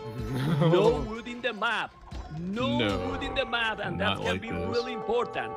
Tato still have some wood on the left at the bottom, and also Tato got almost 7,000 wood, while BacT only 2,000. And if there's a point that you cannot replace the farmers, tell me what you can do. And I insist, BacT, win now or without wood, it's gonna be impossible that you can win this game. Well, I did some calculus actually, and I've determined that the answer is shore fishing. No, it's not actually a good answer. And as we can see here, the siege rams are being excellent at soaking up the arrow fire from the Britons. It's one of the best ways to deal with them. Britons only get cap rams, by the way. Rams get an attack bonus versus each other and all of the siege weapons, and it looks like that one just got shanked. The light cavalry versus hussars, that extra HP is big, as well as the change in attack bonus. Oh man, Tato just can't quite seem to make the decisive push that he needs because BacT just has great defense. And the hour 26 minutes in, now you're gonna get clock rotation, buddy. What? No.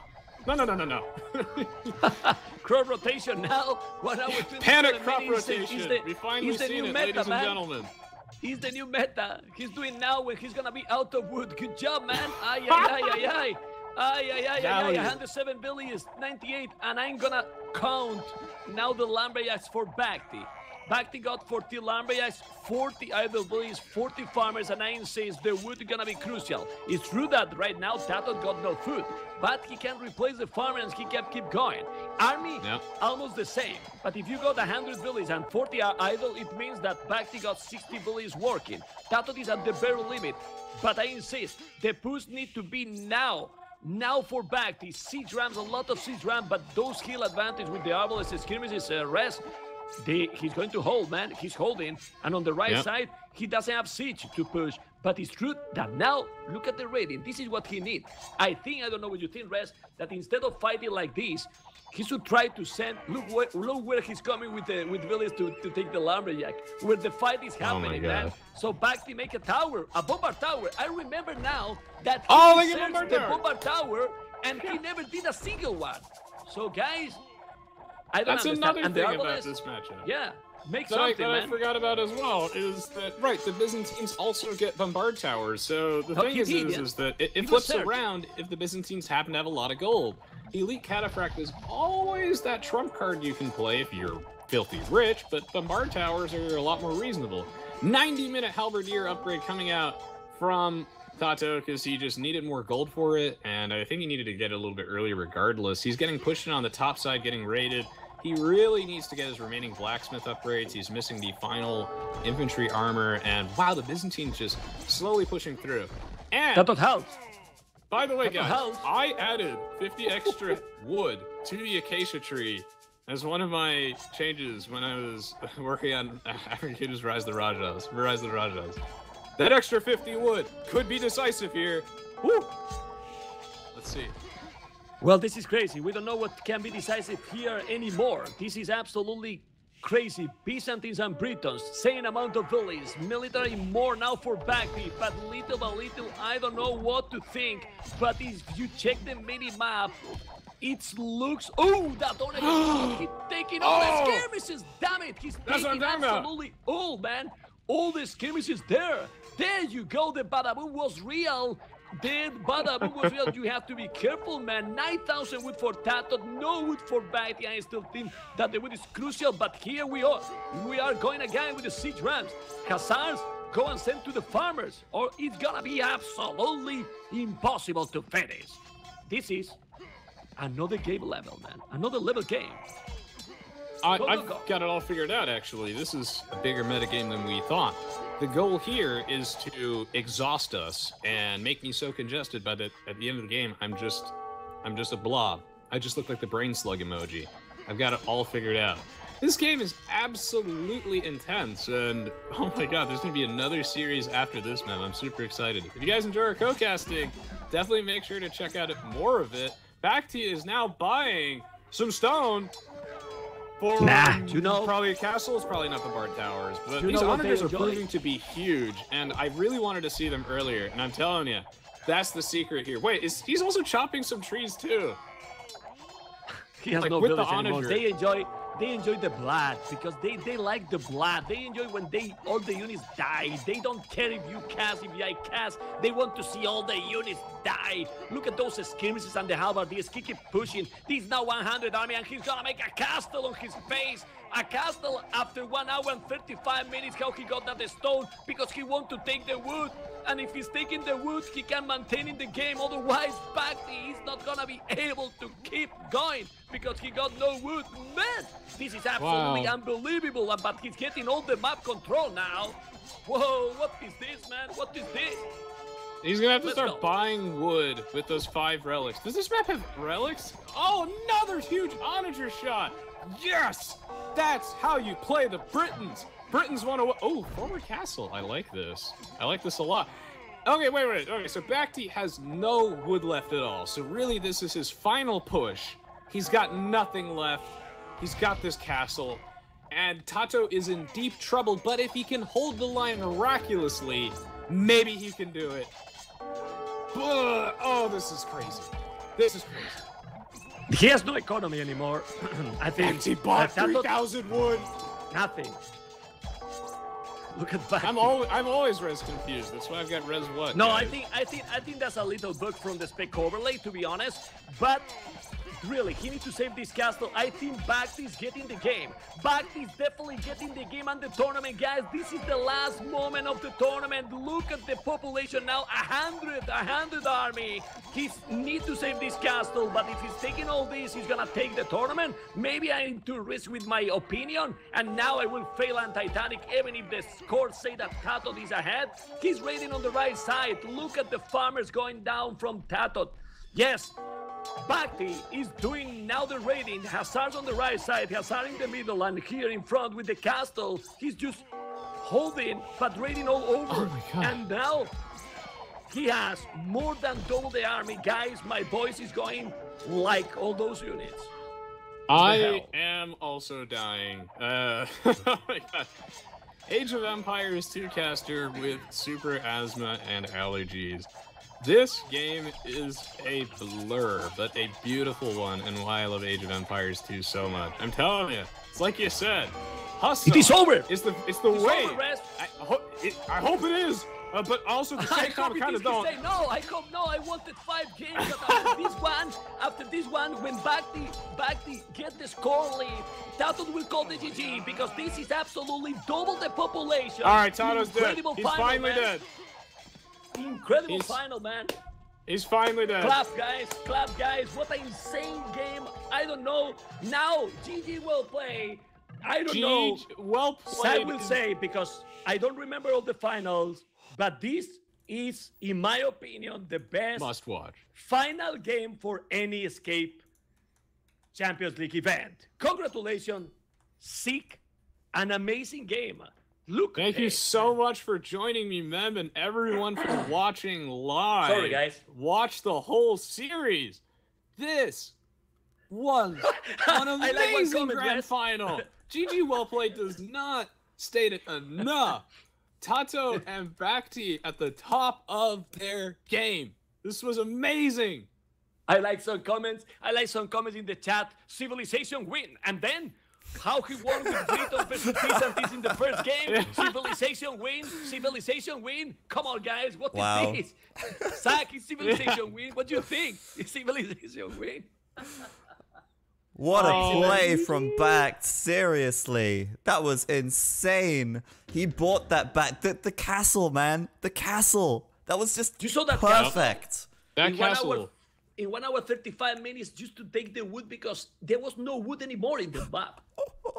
Awesome. Jeez. Awesome. You know, a lot of people said, hey, ECL is such a long event. There's not enough hype. I'm sorry. What? What? Check yourself, everybody. Check yourself. Jeez. And BacT gets a win. Hype? What are you talking, Zach? I wasn't hype. in this No, game. no, you didn't lose your voice. It's fine. Jeez, man. Like, so BacT gets the win for VNA. that scores VNA some points now, and that is so important. VNA getting some points. Look at that. 12 points. They're ahead of AM. They're in 4th position. 12 points? Woo. They've got 12 points on the board, man.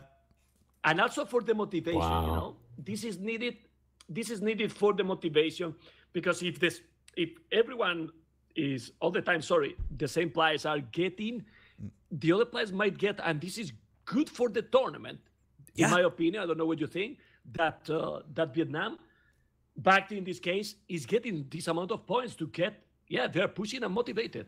Yeah, and look how close it is between Frantic and SY. It's like the two Chinese giant teams, 1 point apart from each other. There is so much to play for. Just to remind everyone, the top 2 teams at the end of the league will be going to an offline grand final where they will face each other head to head in person.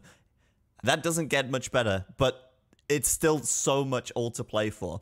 You know, if you're VNA right now, you're thinking, hey, we're 8 points behind SY. We could actually do this. If you're Secret, you're like, okay, we got an 8-point lead, but look at those 2 Chinese teams, man. They're looking dangerous.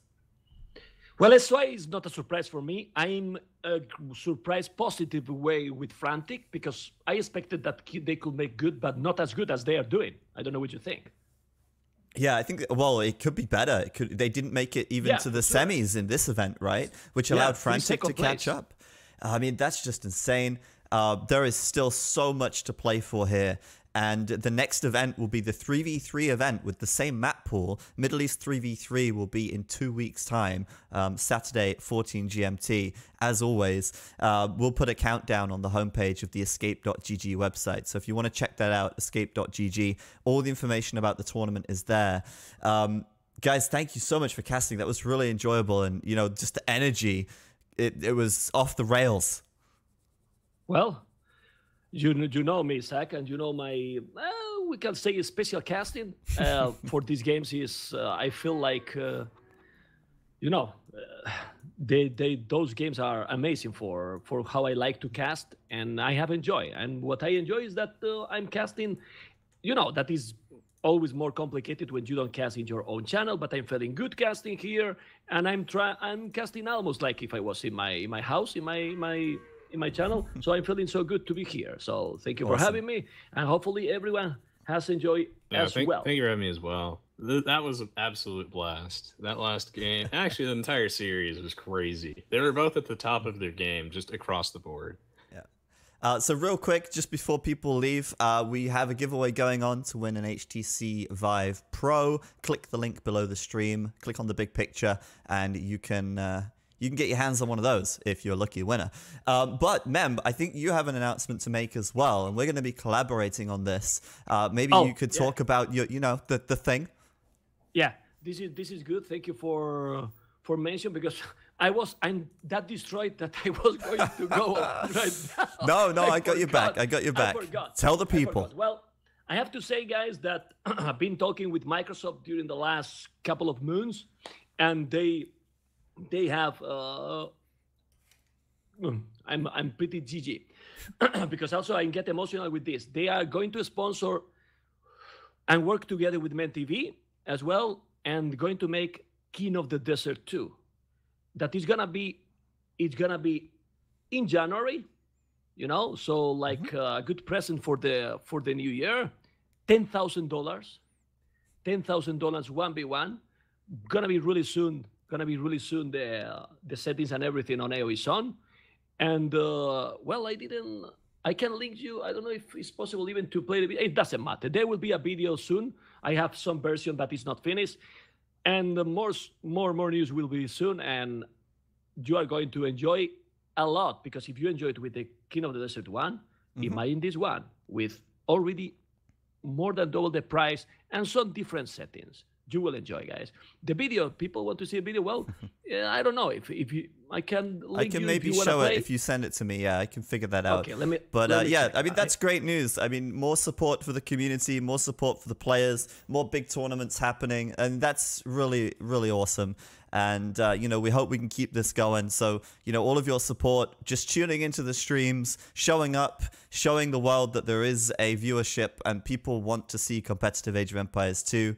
That's what's allowing this to happen. I'm pretty sure we'd struggle to get an extra 10k for King of the Desert 2 if we didn't have so many of you guys tuning up to watch these streams and watch competitive Age of Empires. So more great stuff to come. That's obviously going to happen as well as ECL. So this is going to be completely another tournament on top of all of this, on top of NAC2. So much stuff happening, and it's awesome. So Before you play, Zach, I want to say.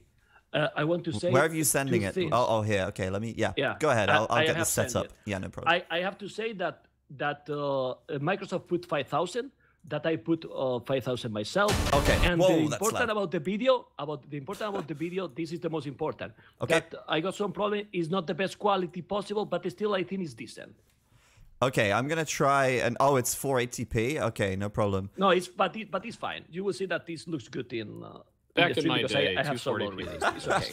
Okay, let me grab this for you. So I'm gonna show this on the stream now. It's kind of loud, so hopefully I'll adjust the volume as it happens. But I'm gonna play now.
Awesome, man. King of the Desert 2, starting in January. Going to be 1v1 tournament, I think.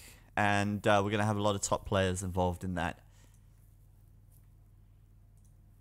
Yeah, I'm really looking forward to that one specifically. Like, oh my god, it's going to be so much fun.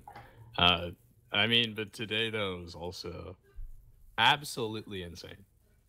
Absolutely insane. Just so much good Age of Empires 2 tournaments on the way. Yeah, and I can't tell you how hyped I am. I mean, I know it's like 7 months away, but the LAN final for this event, I want it to be just the biggest thing, and it's gonna be super exciting.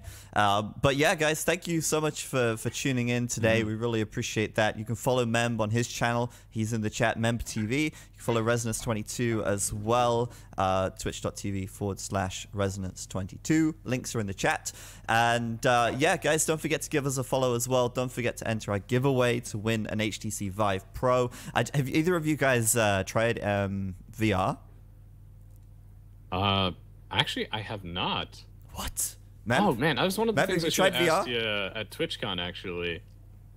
Try what? And I'm so hyped for that land. Have you tried VR, virtual reality? Oh no, but I won't, man. You guys are missing out, seriously. Like, I had an HTC Vive a couple of years ago, and it's just an incredible piece of kit. Like, people think, oh, VR, yeah, it's going to be a load of rubbish. It's actually amazing. And with the HTC Vive Pro, it's even better. Bigger resolution, more immersion. And I think it's just, it's a bit of a novelty, but it's really awesome. But yeah, you can Can't wait to try it. Yeah, you can click on the link below the stream. Sign up. And you can enter the giveaway for free.